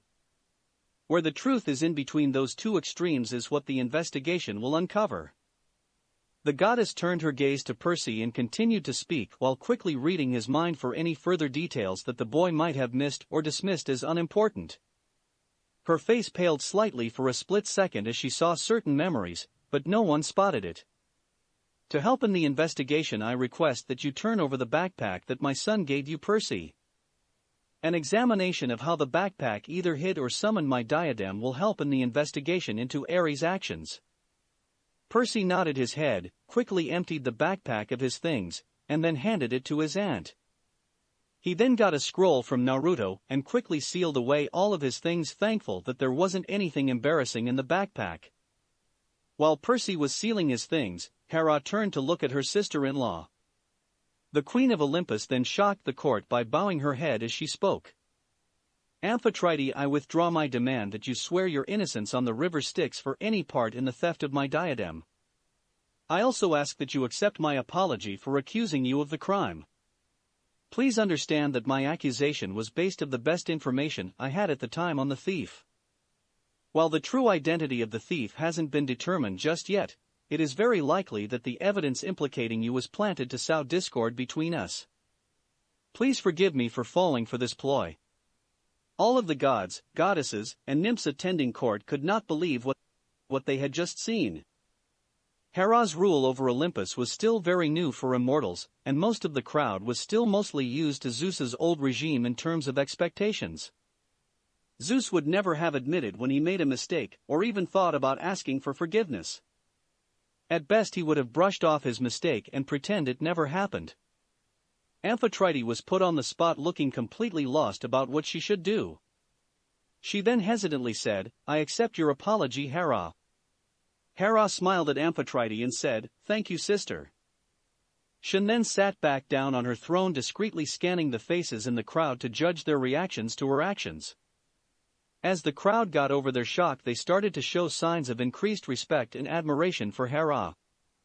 That was precisely the reaction the goddess wanted to happen and why she had publicly apologized to Amphitrite instead of choosing to do so in private. By apologizing in public and admitting her mistakes, while also taking responsibility for them, Hera knew she would be able to better weld Olympus's support to her reign. She was already a popular and respected ruler, but a wise ruler never misses a chance to increase their support. Hera was showing her subjects that she was the kind of ruler that they wanted over them, and thus ensured that they'd support her if things ever were to become dicey. Now on her throne, Hera spoke again. We have a rather unique but happy occasion at the moment. 2 new quests have successfully been completed at the same time. Amphitrite's champion Percy has foiled an attempt to sow discord between Atlantis and Olympus by recovering my lost diadem. Additionally, my son Naruto has successfully completed the first quest issued by the Moirai. In recognition of their actions and the actions of their teammates on this quest, I hereby grant a special 2-hour dispensation and visitation rights, allowing them to visit the gods and goddesses that they so wish. I am also calling a recess to this court session. We shall reconvene tomorrow to investigate Ares' part in this issue. Naruto, Eilithia, Hebe, and Hera were sitting around one of the parlor rooms of Hera's temple, enjoying a chance to be together as a family. Hera had quickly pulled Naruto to the side after she ended court and invited him to meet his sisters. Sadly, Eris was hanging out with Ares somewhere, stirring up mischief. Knowing those two, the divine family members figured Eris and Ares were starting a gang war to amuse themselves. None of the assembled ladies liked to think about such things, and knowing their family would cause such a thing for giggles. It was just something they had to put up with since those two were family. Enyo was currently off of Olympus in her Roman aspect of Bellona, searching for another boyfriend. Most of the deities were rather ambient about being in their Greek or Roman aspects, with a preference for their Greek side since that was their original aspect. Enyo and Athena were the outliers among the pantheon when came to the Greek-Roman divide. Athena hated her Roman aspect and tried to avoid it as much as possible. Enyo loved her Roman aspect and preferred to be Bellona as much as possible. Before joining the Council of Regents, Hera hadn't really given her daughter's preference much though. Now that she knew the complete truth, the goddess was very worried for Enyo. Eilithia put down her cup of nectar and said, "Those are some lovely glass angel statues, mother. When did you add them to your temple?"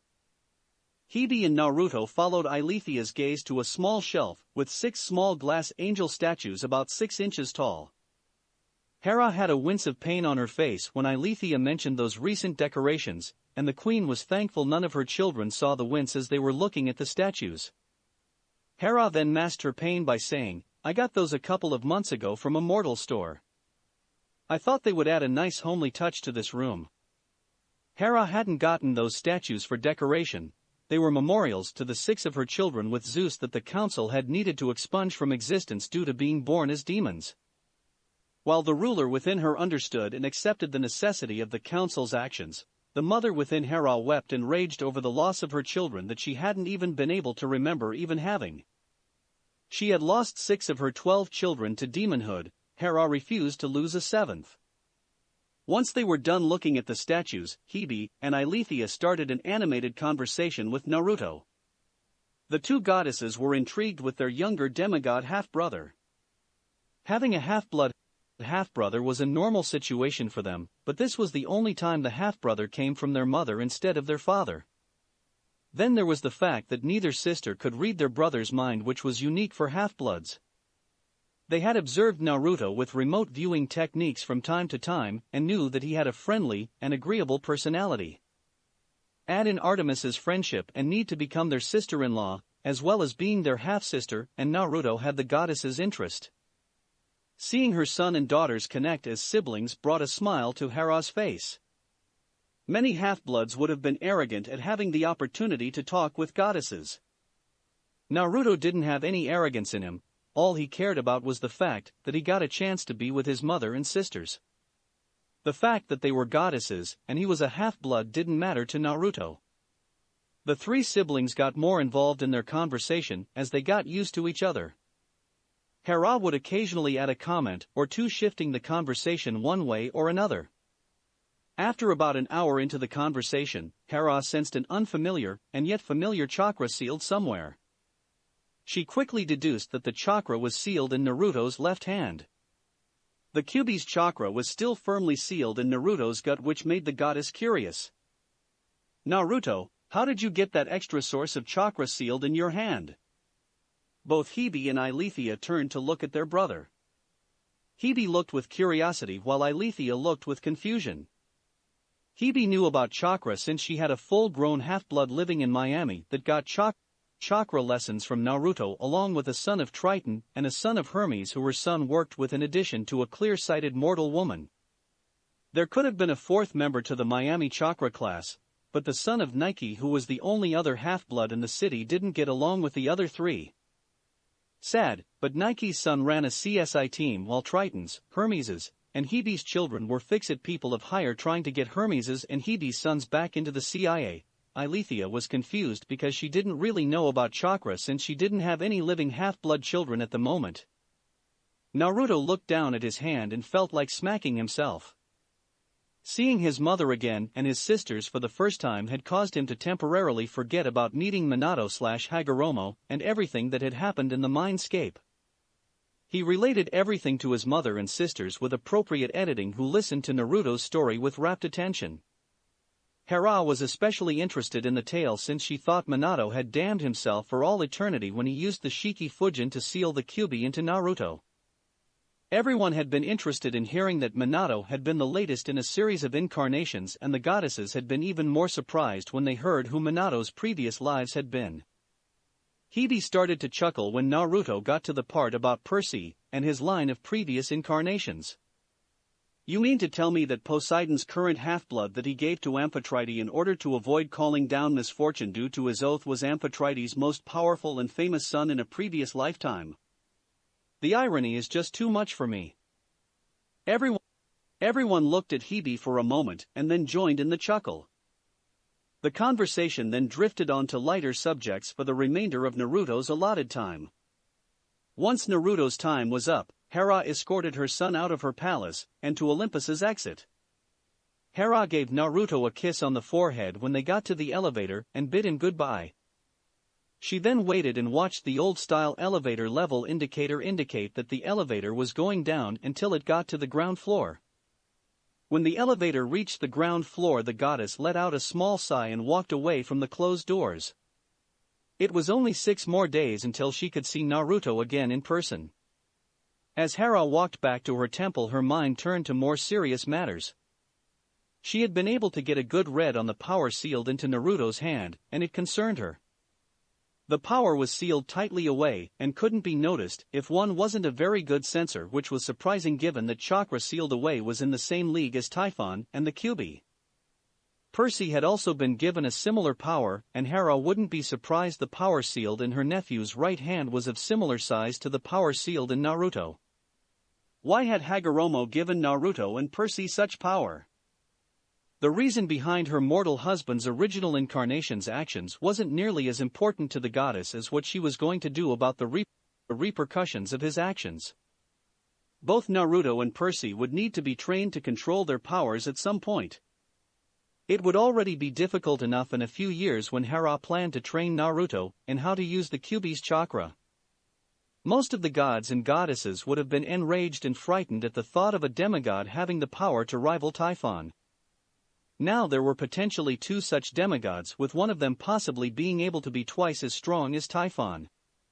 Things would definitely be interesting in the future. Chapter 39. The combined party of 5 quest members returned to Camp Half-Blood in triumph from the double quests. That night there was the ritual burning of the shrouds to celebrate the safe return of the heroes. Zoe and Annabeth's shrouds had been made by their cabin mates.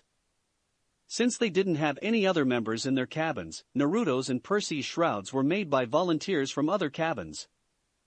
Demeter's children had been kind enough to make a shroud for Percy. Naruto's shroud nearly caused a brawl in the camp until Hephaestus's and Ares's kids agreed to make the first joint cabin-produced shroud. Naruto's shroud was the typical finely woven metal that was the trademark of a Hephaestus cabin shroud covered in images of different battles Naruto had been in that he had talked about over the past couple of years. However, the happiness of the celebration of the quest's successes was shattered the following morning. Everyone in the camp was forcefully woken up because an utterly massive wave of killing intent descended on the camp. Many of the younger campers quickly ducked under the bed hoping that the protections offered by the cabins would save them. The older and more experienced campers quickly gathered their weapons and rushed out of their cabins to defend the camp from whatever was attacking. All plans of fighting exited their minds when they saw the source of the killing intent. Standing at the cardinal points of Cabin 11 was Hera and 3 of her Kage Bunshins, and the quartet was the source of the killing intent. Hera wasn't dressed in her usual modest casual clothing that everyone was used to seeing her in whenever she came to camp. Instead, she was dressed for combat wearing a strange and yet perfectly merged combat armor that was composed of elements of the traditional Greek and elemental armors. Adding to the campers' terror was the fact that Hera and her clones were radiating utterly massive amounts of chakra. The amount of chakra she was radiating was so huge that her body glowed from being covered in brilliant red flames of power with purple outlines. When Hera had worked on developing her hypostatic union to merge both her human and divine natures, she discovered something interesting. When she was in her dual nature state, she could filter her divine power through her human nature. This effectively gave her the power of a Jinchuriki, who had full control of their Biju's chakra. Only in this case the Biju in question was Hera herself. Her divine energies lost the ability to instantly vaporize any mortal who saw them, but gained a great deal of flexibility in how they could be used. It was a trade that Hera was perfectly willing to make. All 4 Eros growled out and commanded, "Open the cabin door, Hermes, and stop trying to protect the thief. I can easily enter your cabin thanks to my dual natures, and I'm only holding back out of respect for you. However, I will not permit justice to be evaded, and will enter your cabin if the traitorous thief Luke Castellan is not released for judgment." No one in the camp could believe what they were hearing. Luke was the thief? Before anyone could say a thing, one of the Eros threw a kunai towards some bushes near the forest. Everyone heard the sound of the kunai biting into something. This was immediately followed by the sound of someone letting out a pain scream. The Hera who threw the kunai dashed off to the bushes in a flash and pulled Luke out of a hole by his hair. This allowed everyone to see that the kunai had gone into the young man's right hand, and that the point was out the other side of his hand by a couple of inches. The Hera holding Luke dragged him back to the cabins, and threw him down onto the ground in front of the other 3 Eros. 2 of these Eros and the one who had dragged Luke disappeared in a puff of smoke. Hera quickly used her chakra chains to ensnare Luke and keep him from running. Hera gave the young man a hard look and commanded, "Don't bother trying to run, traitor. I put a recording seal on my diadem years ago that allowed me to know who stole it once the diadem was back in my possession. My son Ares already confessed to catching you once and how you convinced him to let you go. A medical check on Ares revealed my father's channeled influence from the pit that was used to help you influence Ares's thinking." Hera then ripped through Luke's mind looking for all the information that the traitor had on his actions. Every seditious conversation, every connection forged to subvert fellow campers, all resources squirreled away, and every external contact Luke had been laid bare to the goddess. She saw how Luke used a water clone to ferry away the diadem after he met it by the fountain and planted the stolen threads of Amphitrite's dress. Hera was grateful that Luke hadn't been able to seriously sway anyone else in the camp to his and her father's side. Her constant appearances, the occasional messages she passed from divine parents to demigod children, and the support she had given to the non-council member deities had pulled most of the teeth out of Luke's arguments. The goddess used her chakra to keep Luke from speaking as she turned around to face the gathering crowd with the traitor trapped in her chains. Hera dropped her divine chakra cloak and then spoke up. "Campers, today you will have to witness what happens when someone betrays us. This traitor stole my diadem and planted evidence implicating Amphitrite to try and cause a war between Olympus and Atlantis. He also planned to include the underworld into his attempted war by sabotaging a gift he gave to Percy in the hopes it would pull the young half-blood into Tartarus with my diadem, causing both Olympus and Atlantis to blame the underworld. Furthermore, Luke was conspiring to do this with an ancient enemy of Olympus who seeks to destroy the West. Shock, surprise, and a touch of horror crossed the faces of the assembled half-bloods, nymphs, and satyrs as they heard about Luke's crimes. Hera then continued, "The traitor's reasons for his actions are of no consequence, and do matter in this court of law. You stole a council member's symbol of power. You attempted to trigger an interdivine war. You have been caught making deals with a known enemy of Olympus, and all of Western civilization. For these crimes you are sentenced to death, which will no doubt be followed with an eternity in the fields of punishment, if not being cast into Tartarus once my brother determines where to place your soul in his kingdom." With that said, the goddess proceeded to carry out her judgment. Hera took a breath of air in, and then shot out a stream of fire from her mouth. The fire hit Luke, setting 18-year-old aflame and silently crying out in agony from the pain. Hera made sure to keep Luke from screaming as he died, so that the younger campers were not too traumatized over witnessing Luke's death. That would defeat the purpose of putting on this show with the traitor's execution, which was to hammer home why you didn't want to be a traitor. Part of the goddess thought it was a good thing that there weren't any mortals present. She was proud of many things in the modern Western society, but the squeamishness that modern mortals had to punishment sickened the goddess. They were so quick to call things inhuman or barbaric without knowing what true inhumanity or barbarity was.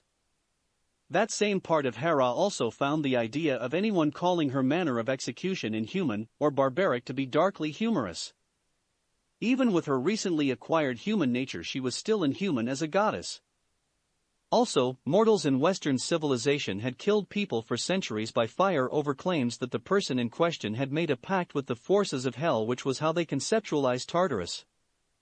She was simply following an archaic mortal practice, executing Luke in this manner. Hera ended her attack when Luke was reduced to a burnt skeleton. She fished out a drachma from her pocket and put it into the skeleton's mouth to send the traitor's soul onto her brother's realm. There was pause for a moment as the goddess waited to ensure Hermes would be able to collect Luke's soul and bring him to Charon. After the wait, Hera twisted her chakra chains around the skeleton, and then used her chains to shatter the bones into dust. This dust was immediately blown out of camp by Hera with a simple wind jutsu. Once Luke's ashes were scattered to the wind, Hera turned around and looked at the assembled crowd of campers. The only ones not shocked or horrified by what they saw were Dionysus, Artemis, Chiron, Naruto, and the hunters. Of that group, only Naruto and Chiron showed something beyond stoic solemnity at the traitor's execution. Chiron's face showed the centaur's pain at failing to keep Luke from falling so far. Naruto had a resigned look in his eyes, while his face looked like he was trying to hide the fact that he had eaten something unbelievably sour.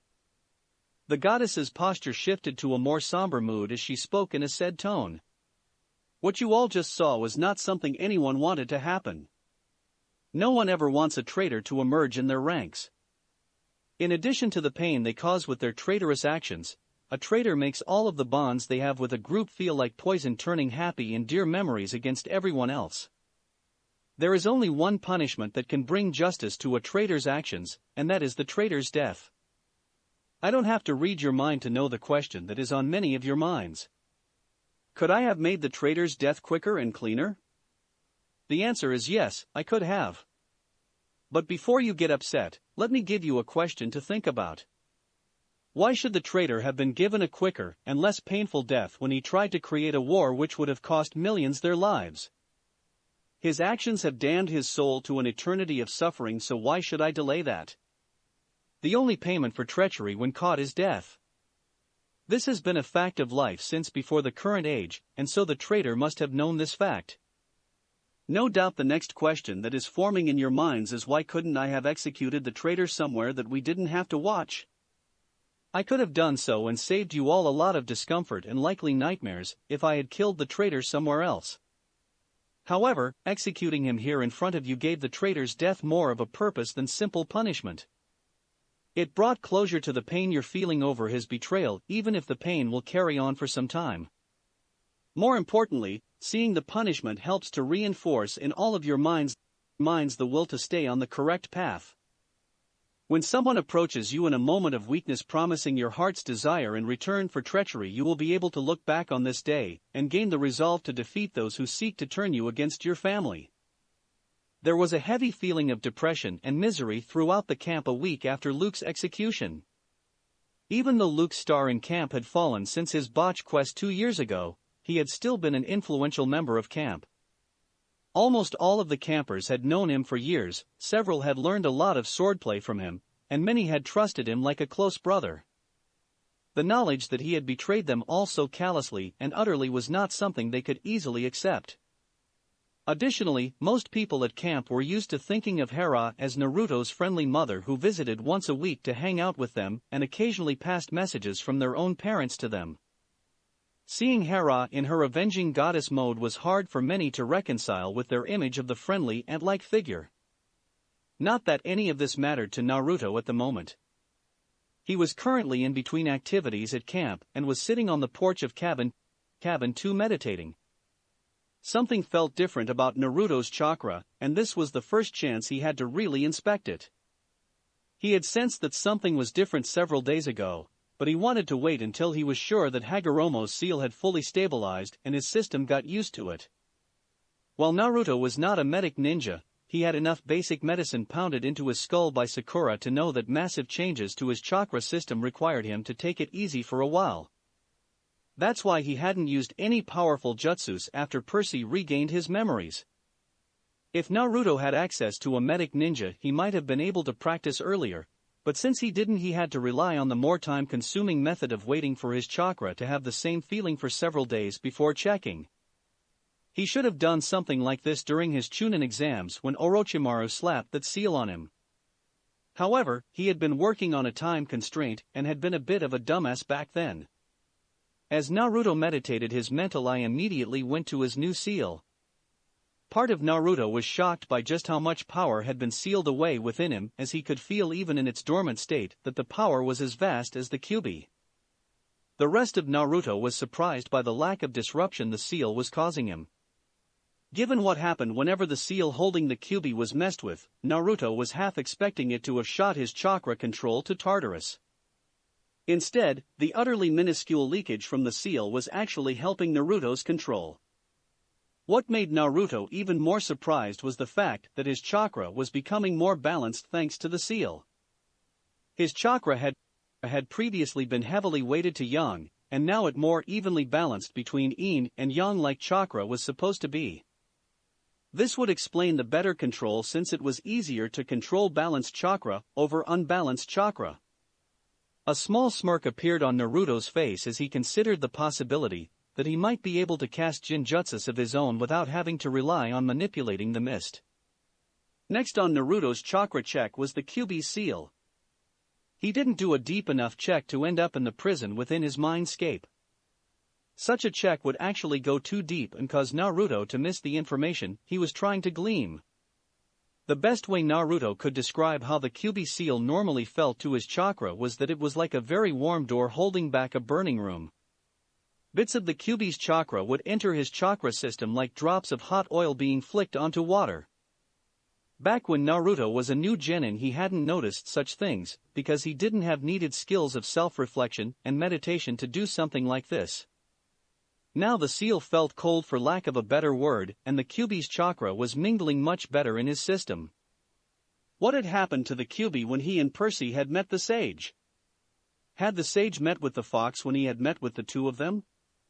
Had the Kyuubi observed Hagoromo's meeting with Percy and him?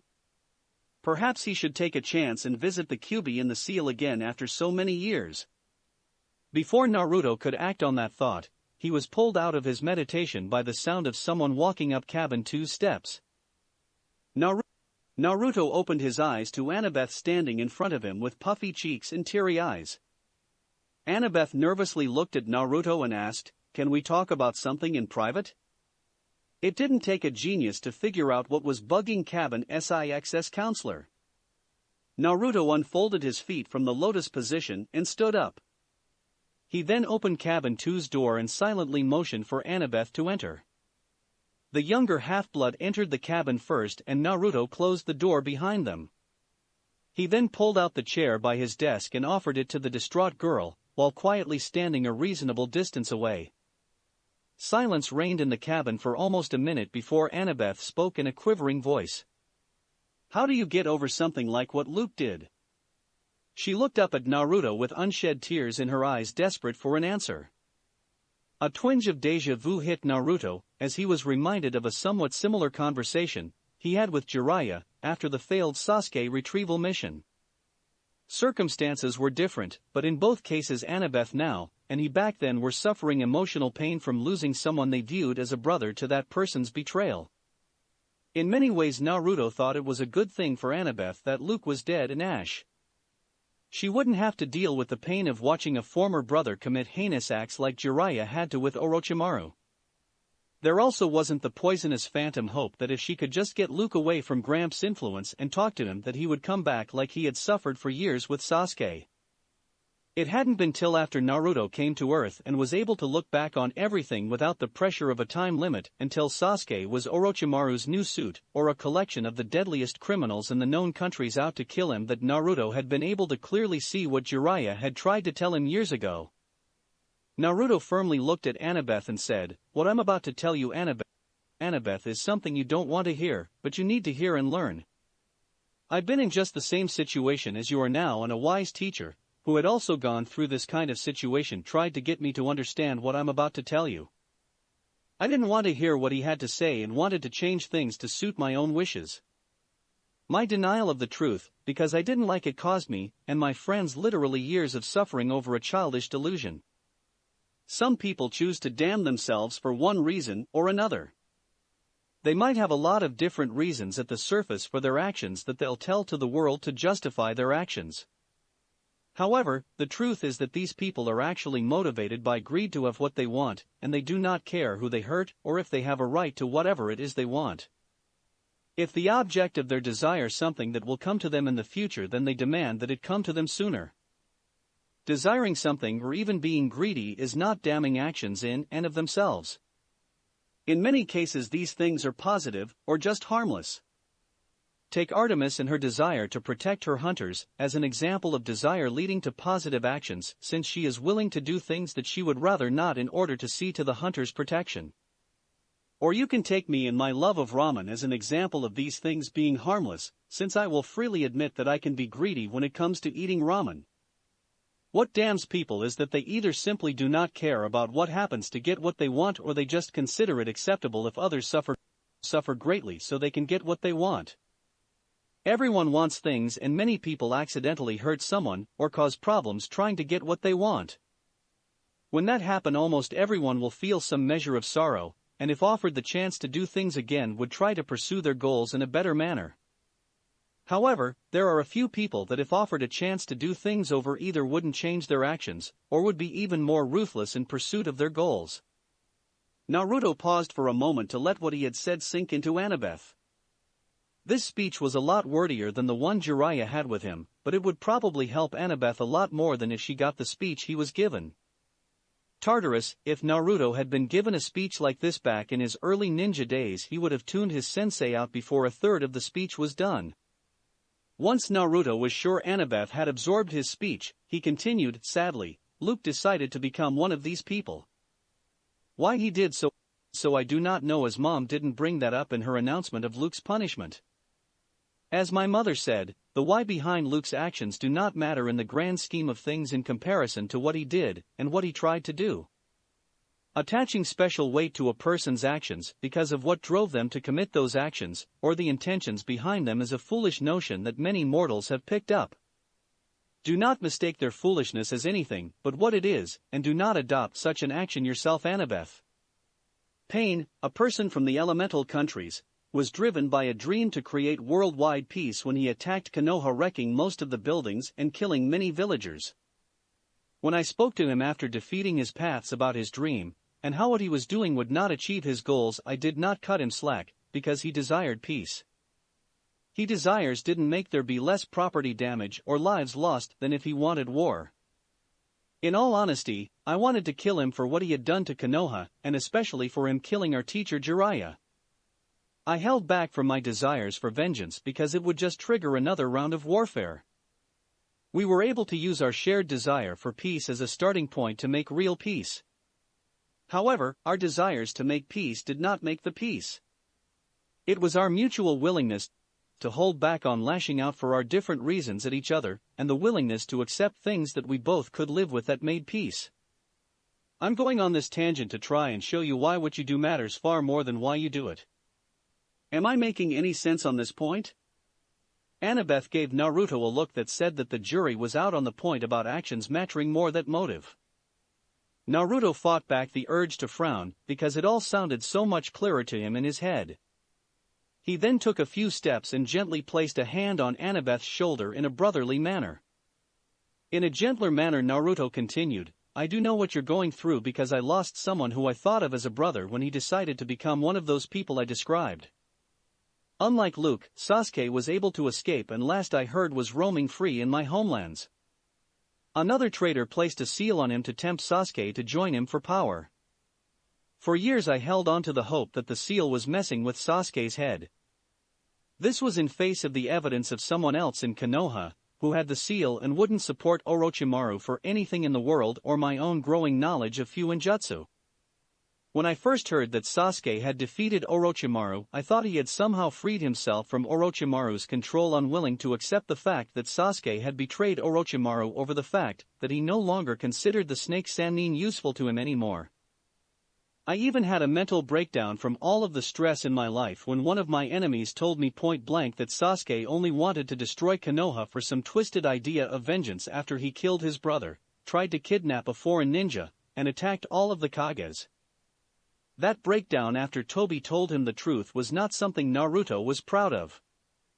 It was the straw that smashed the camel's back from the months of worrying about Orochimaru taking over Sasuke, Akatsuki trying to kill him, dealing with the loss of Jiraiya, the physical destruction of Konoha, Danzo's attempt to take over, wondering if Tsunade would awaken, and the general tension that led up to the start of the war. Looking back, Naruto knew that he had been wound up so tight that he would have snapped or had some sort of a breakdown sooner or later. Didn't change the fact that if that incident got out to the general public back home, his street cred would take a massive nosedive. Annabeth started to cry when she heard Naruto's story. He quickly pulled her into a hug and gently said, "Let it out, Annabeth. The pain from the betrayal will slowly get easier one day at a time."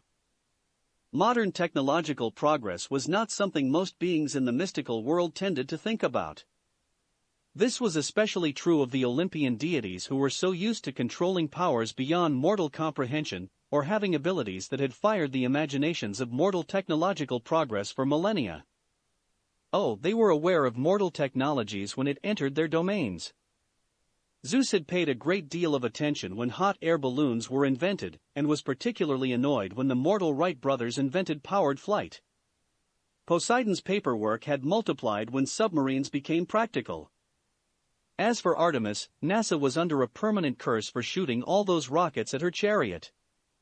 However, all god and goddesses' knowledge of mortal technology tended to lag behind in areas that weren't under their domain. Even the technology they did know about was generally only at a general user level of understanding. In-depth technological knowledge mainly involved models that mortals considered obsolete. The typical motorcycle or car made by Hephaestus, for example, actually wouldn't run if anyone besides Hephaestus made the motorcycle or car, since the vehicle's engine was actually an object blessed by the smith god to run the machine. Hephaestus's knowledge of car engines was actually a throwback to the 30s. Sit a modern car engine with its computer assistance and Hephaestus would not know how the thing worked unless he used his divine power to determine how it worked.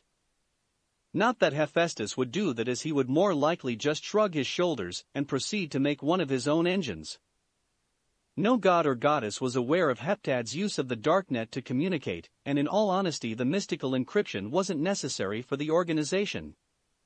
Not that Heptad would dismiss the mystical additions to their state-of-the-art mortal encryption methods. The mystical protections helped to hide Heptad's movements on the deep web from any agency trying to hunt for such activities. Anyone who could have seen Heptad's communications would have seen the following text conversation. Western Facility 02 and Western Facility 05 are lost. Yada no Kagami has been confirmed to be in Western hands, and being returned to Eastern control at unknown time and location.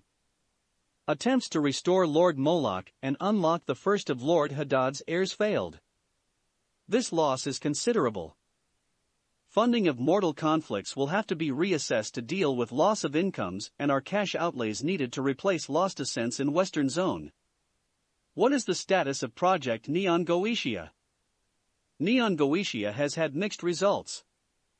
Neon Goetia 01 was only successful on the 17th try, and Neon Goetia 02 did not produce a successful specimen until the 36th attempt. Both Neon Goetia 01 and Neon Goetia 02 were destroyed by the Jibbarim and his team. Neon Goetia 02 did cause the Jibbarim to reveal a previously unknown ability of his weapon. Partial data on the ability was recorded and transmitted from the control probes on Neon Goetia 02. Files will be uploaded to Southern Facility 07 once secure connection can be confirmed. Western Facility 06 transmission abilities are damaged and need several days to be repaired. This information was not sent to me previously.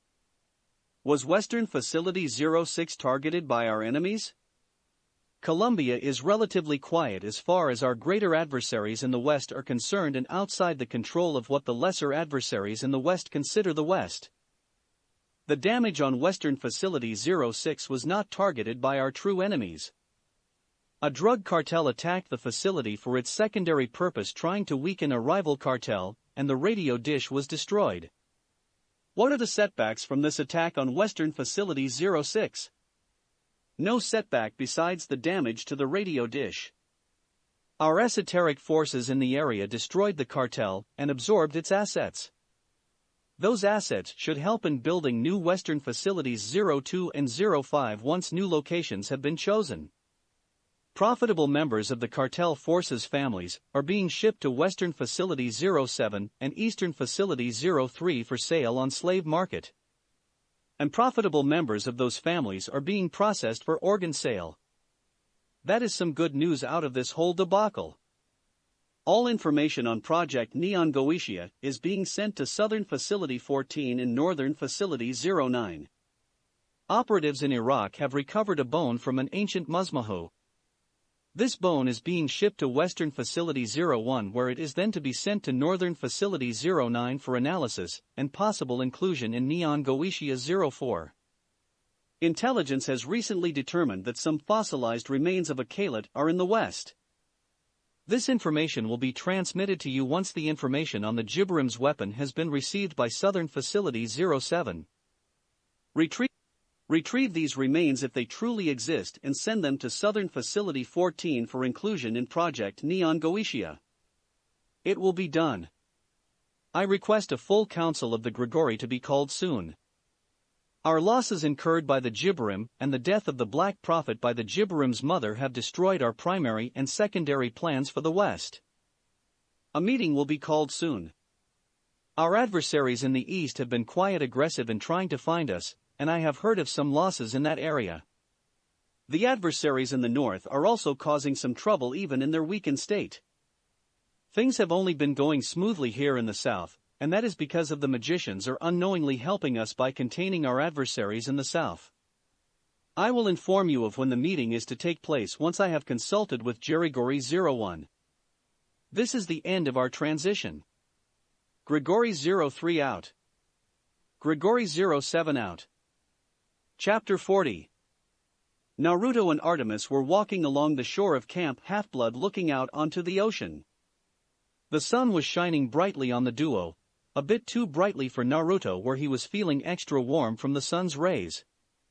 Artemis caught on to Naruto's discomfort and sent a glare towards the sun. She then sent her brother a private mental message to back off. Up in the sun chariot, Apollo was torn between listening to his big sister and wanting to keep Naruto in his sights with the arrow in his bow. Eventually, the god's little-used common sense kicked in, and he listened to his sister's warning. Once Apollo's gaze was elsewhere, Artemis spoke to Naruto with a nervous look on her face. "Naruto, can we sit and talk for a bit about our relationship?" The young half-blood nodded his head and sat down in front of Artemis on the sand while she sat on the edge of the grass. Naruto looked up at the goddess and asked, "Have I done something wrong again? I could have sworn I haven't done something major for the two of us again, like my adoption idea. Mom was pretty through in her lecture to me on her last visit about making what she called a married singles decision, even though we're just at the conditional engagement stage." Hera had really laid into Naruto about his great error of making a decision, as an individual, that as a couple he and Artemis should have discussed in through detail before acting.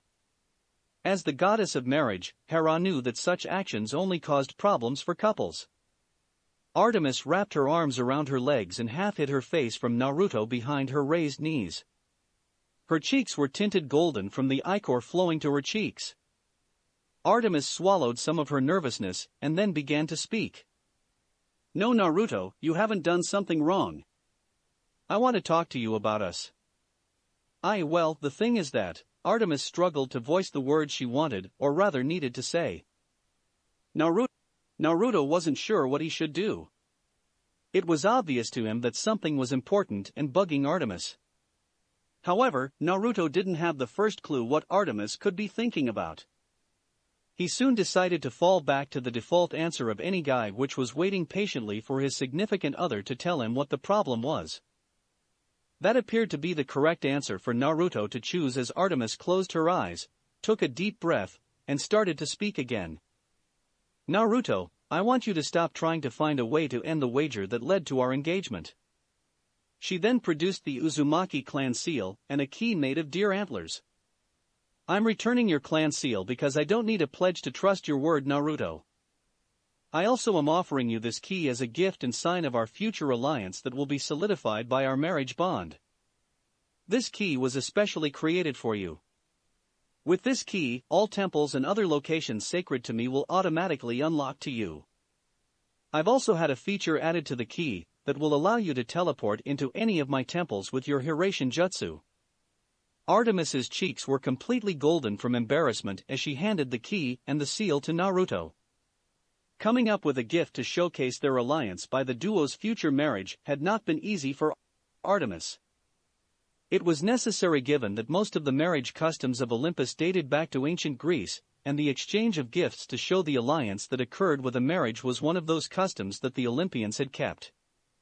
There hadn't been a wedding among the Olympians since the 4th century AD, but it was a custom, and it would cause problems for Artemis and Naruto if the duo didn't follow the customs. Artemis was already twisting things enough since she was making the gift as her own guardian. Tradition for this custom dictated that a girl's father or brother made the gift, since they were supposedly responsible for her.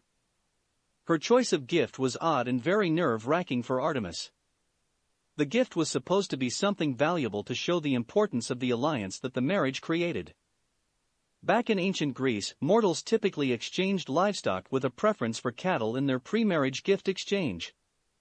Livestock was extremely important in the ancient agrarian society, and that's what made the gift a sign of the alliance. Deities didn't deal in livestock, but the principle of exchanging something extremely important remained. The problem for Artemis was that many of the things that were valuable to a god or goddess had far less utility for a half-blood. Naruto was also very well off in terms of his mystical item collection, which mostly consisted of weapons and armor as well as in terms of pure monetary wealth. This made picking a gift for this occasion troubling for Artemis. This trouble in picking a gift led Artemis to offer the most valuable thing she could offer besides her body, which was her trust. Naruto would have free reign over every property she had with that key, and he could use it to show up at any time he desired. No one had ever received such freedom from the goddess of the hunt. Even Zoe had to knock and received permission to enter some rooms in Artemis's main temple on Olympus. As long as Naruto held that key, the barriers that would keep out Zoe would let him pass. Naruto wasn't sure what he should say or do in this situation. He quietly accepted his clan seal back, and then bowed his head slightly when he was handed the key. Confusion was plain on his face as he looked at Artemis and said, "I agree, but why? I thought you wanted me to get you out of your bet." At this point, the best thing Artemis could have done was told the complete truth behind why she wanted Naruto to stop trying to end their engagement. She could admit the truth in the deep recesses of her mind where no one could even dream of reading her thoughts. But Artemis could not bring herself to say what she truly felt, and instead went with a fallback truth. It was completely true. However, it wasn't the whole truth, or even her primary motivation. Artemis diverted her eyes slightly from Naruto and said, "Hera reminded me of something that I've long wanted to forget exists. As a goddess of a domain, I eventually have to experience everything involved with my domains. It can be many millennia before we experience aspects of our domains, but eventually we do have to experience all aspects. Since I'm the goddess of maidens and virginity, I must experience the loss of those states. Furthermore, I'm also the goddess of childbirth, so I must eventually give birth to children of my own." The goddess refocused her gaze on Naruto and continued on softly. "Theoretically, I could accomplish those feats with a one-night stand like many of my fellow gods and goddesses do. However, that's not the proper, responsible, or even really right way to do things. I'm sure you've noticed some of the problems that the modern Western civilization is having due to the breakdown in the family?" Naruto gave Artemis a brief nod of agreement. The Society of the Elemental Nations was focused on clan ties and family bonds. Naruto got the fuzzy end of the lollipop as a child, being both an orphan and someone that the most of the people around him didn't want to be around. He wasn't the best at social functions and was known for occasionally embarrassing himself and his friends because he didn't pick up on certain social questions. However, he still had certain expectations about various social bonds from his birth culture that were reinforced by his demigod nature. Those expectations simply were not in popular mainstream culture in the USA. Things weren't so bad up in Alaska since his hometown was in a rural area with a fairly conservative outlook when it came to those social aspects. When it came to the cities like New York City or Las Vegas, it was a whole different story, and Naruto was frankly disgusted by what he saw at times. Artemis accepted Naruto's nod of agreement. She, Hera, and Hestia were all enraged over the breakdown in the traditional ideal of the family that had happened relatively recently in Western civilization. The problems it caused for their domains were quite massive, and a regular source of headaches for the trio. Artemis continued on in her speech. Part of being the protector of maidens entails trying to be a good example for them to follow. That means doing things in the correct manner. In this case, the correct manner is getting married, losing my virginity to my husband, and having my future children in wedlock. You are someone who has proven to be fairly respectful where it matters, and a decent person who I'm friends with. Even if I exclude my bet as a reason, you are one of the better choices I could make for a husband." The goddess looked down at her knees again for a moment to let Naruto digest what she had told him. She then looked back at Naruto, who had a slightly stunned look on his face. Artemis then asked Naruto, "Can you understand and accept why I'm doing this? I will not be the traditional wife that stays at home tending children for a living. That is not the kind of person I am. Also, my duties and divine laws prevent such a thing from happening even if I was that kind of person. I'm not even sure just how much time we'll be able to stay together after we get married before I'll have to leave for a period of time only to return and start the cycle again. Thetis is the only goddess to ever marry someone without eternal life, and she is under a special punishment from my father. How our marriage would work in terms of the typical rules regarding divine and mortal interactions is up in the air. Perhaps Hera will be generous and rule that I'll only need to separate from you for a few hours, much like a mortal going to work in order to fulfill my duties and the laws. It could also be ruled that I will have to spend weeks or even months apart from you, much like a mortal military person on deployment. I just don't have the ability to say at this point." The goddess of the hunt was able to speak more confidently to Naruto now that the conversation had moved away from her feelings. "I can promise you a few things about our marriage, Naruto. First, I can promise you that I will take our wedding vows seriously. There will be some changes to the traditional vows, but I can say right now that I will be a faithful and loyal wife when we marry." Artemis paused for a minute for continuing on with a light golden blush on her cheeks. I'm letting you know right now that I will not permit myself to have any daughters for reasons that I do not want to go into with you right now, Naruto. But, I promise to bear as many sons for you as you wish once we're married. We can even have as many sons as I have hunters, Naruto, but please understand that if you want that many children, it will take some time for me as I will not allow myself to have more than twins at a time. Naruto's eyes widened and he replied, Artemis, you have 42 hunters just right now. Artemis looked a little nervous as she answered back. I did say that it would take some time, Naruto. Even if I bore you the equivalent to my full allowance of 50 hunters, it would just be a large outlier in the number of children that one wife has had for her husband. I know that the highest mortal record for one woman to have was 69 children. I refuse to have so many children as fast as that woman did, but I do have a few advantages over mortal women in that regards to that aspect. A small chuckle escaped Naruto's lips when he heard Artemis say that. You do have a few advantages there, Artemis. Artemis joined Naruto in chuckling a moment later. Once they stopped chuckling, Naruto said, Thank you for explaining why you wanted me to stop trying to end your bet, Artemis. If you want to make our upcoming marriage work, then I will try as well. Artemis stood up and smiled at Naruto. She then leaned down and gave him a small kiss on the cheek. Artemis then walked off, leaving Naruto touching his cheek with his hand and blushing a bit. The following day after Artemis and Naruto's outing, there was a big commotion in camp. A UPS truck pulled up to the loading bay at camp where the strawberry delivery trucks usually came. This was a big deal because no one was expecting any delivery today. Chiron quickly got suited up in his wheelchair disguise and had Naruto wheel him out to the UPS truck. Centaur and Shinobi saw the UPS delivery man standing by his truck with an impatient look on his face. The delivery man was a bit surprised to see a man in a wheelchair being pushed towards him. Chiron gave the man a polite smile and said, Good morning, sir. My name is Pierce Brunner, and I am the activities director here at camp. Sorry for the delay in coming to greet you, but we weren't expecting to have a delivery today. There was a slightly embarrassed look on the delivery man's face as he spoke. No apologies are necessary, sir.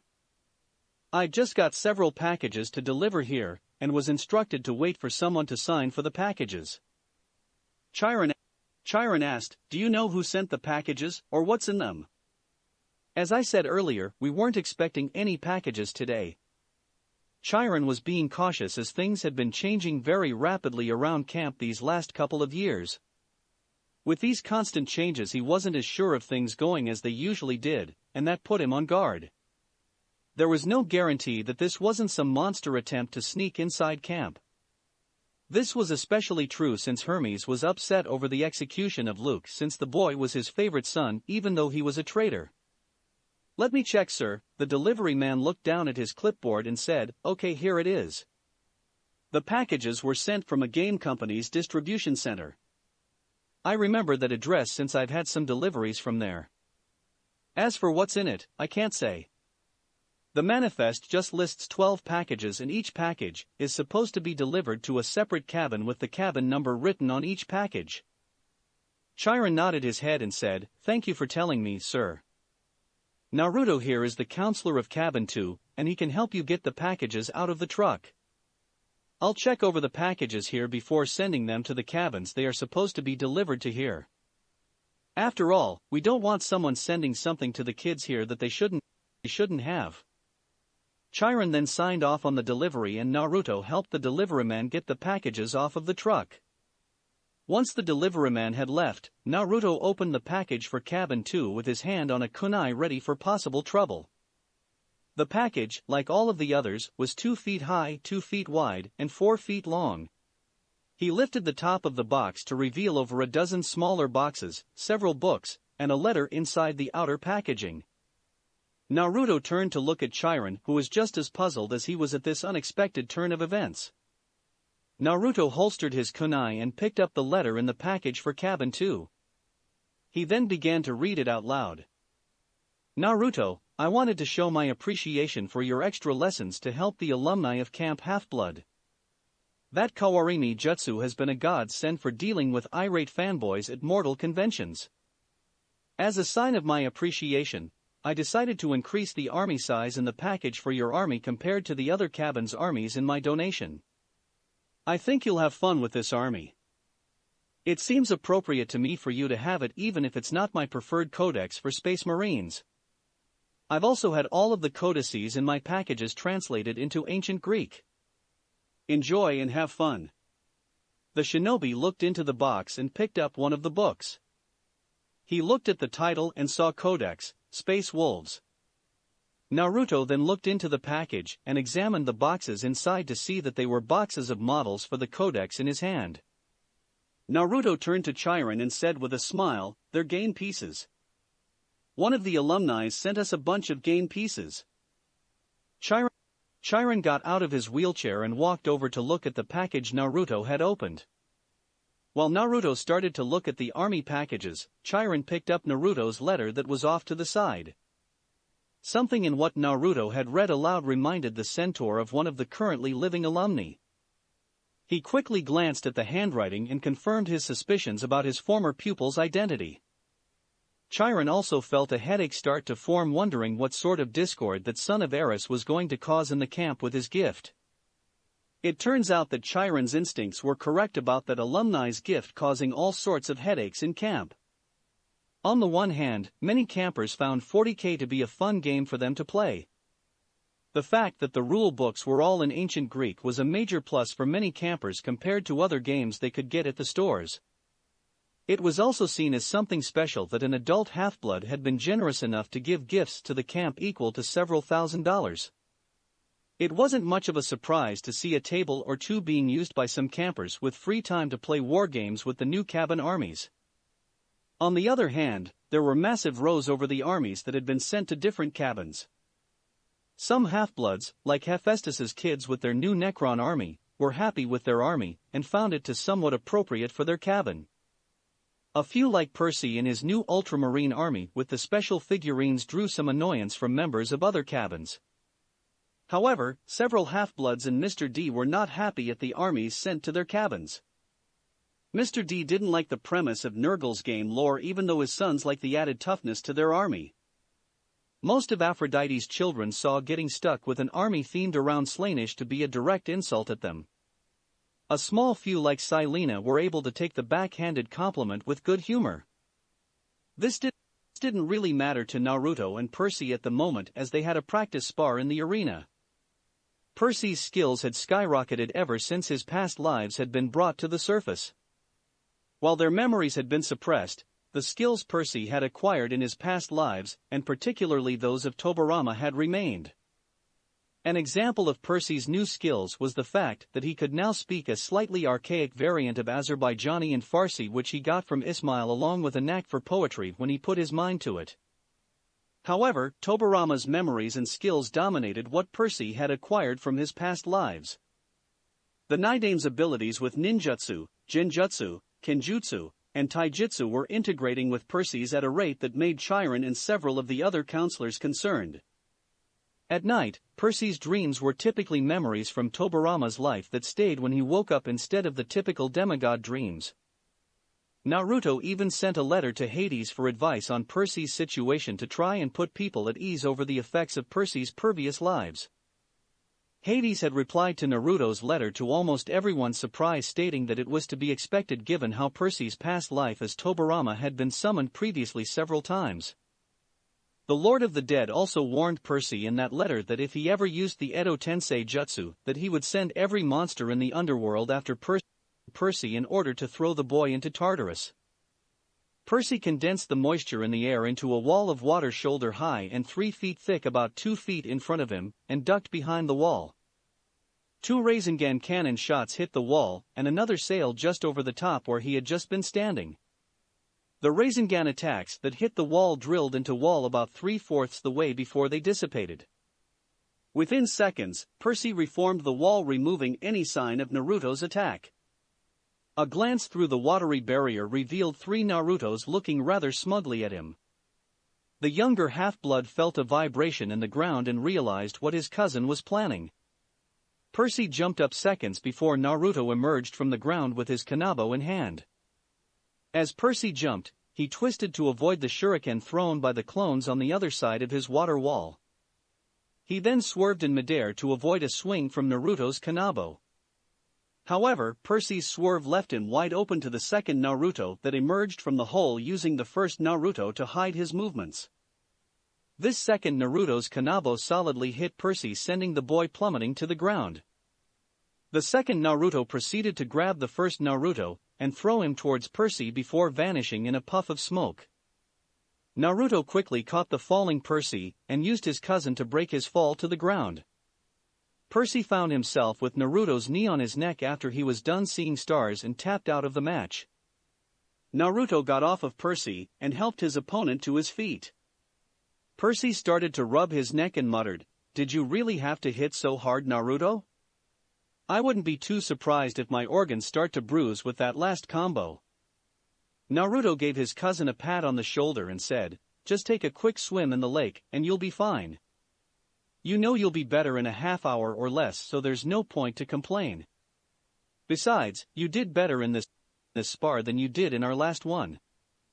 Your integration of your inherited shinobi skills has improved your fighting abilities tremendously. And yet, you still hand me my ass on a silver platter. That's because I have more actual experience with various ninja-derived skills. I'm also older, physically stronger, and I have larger chakra reserves than you. Our sparring matches are heavily weighted for me to win, but that's not the point. The main point of this is to improve your skills, and you have Percy." The cousins then headed towards the lake with Naruto helping Percy to walk. He then helped the preteen into the water so he could heal. Percy was back in top shape and out of the water 20 minutes later. It would have been 18 minutes, but there was a small delay due to a flirty Naiad that wanted to play with Percy. Naruto and Percy then separated to head to their next camp activity. Percy had metalworking while Naruto had archery practice. Finally, the summer session of camp came to an end, and the yearly bead was handed out. There was a furious debate over what the symbol for the bead should be. Some argued that bead should reflect Percy's quest for Hera's diadem. Others argued that the bead should reflect the fact that the first ever quest from the Fates occurred. Then there were arguments over just how the representation would reflect one quest or the other. Finally, Naruto was able to get a compromise with the bead showing the image of a manatee. It wasn't the best compromise, but everyone could agree that having the image of a creature known as the sea cow showed respect for both Percy's and Naruto's backgrounds. Unknown to the campers, Hera, Amphitrite, and to a lesser extent Poseidon weren't too thrilled at the choice of the manatee. The manatee wasn't a creature typically associated with any of the deities. At the same time, they weren't offended by the choice because they didn't have a shared symbol. Naruto's argument that a sea cow would reflect the sea as an aquatic creature and reflect his mother because her sacred animal was a cow wasn't going to win him any divine favors. It also wasn't going to earn him any divine ire either. Naruto was currently in the stables taking care of Bucephalus. His stuff was mostly sealed away with a few other items in a backpack that was set off to the side. Naruto's main task for the day was trimming some of Bucephalus's hoofs and replacing one of his horseshoes that had gotten too worn. The shinobi demigod said a quick prayer of thanks to his cousin Triton for teaching him everything needed to be a farrier. There was no way that Bucephalus could be taken to a mortal farrier for hoof care. Camp Half-Blood wasn't set up to care for Bucephalus since he had different needs from the Pegasi when it came to hoof care. The Pegasi spent most of their time in the air, so they only needed to have their hooves trimmed periodically. Bucephalus could fly, but he spent most of his time running on the ground, so he needed horseshoes. Once the hoof was ready, Naruto grabbed a custom-made celestial bronze horseshoe and started to nail it onto Bucephalus's hoof.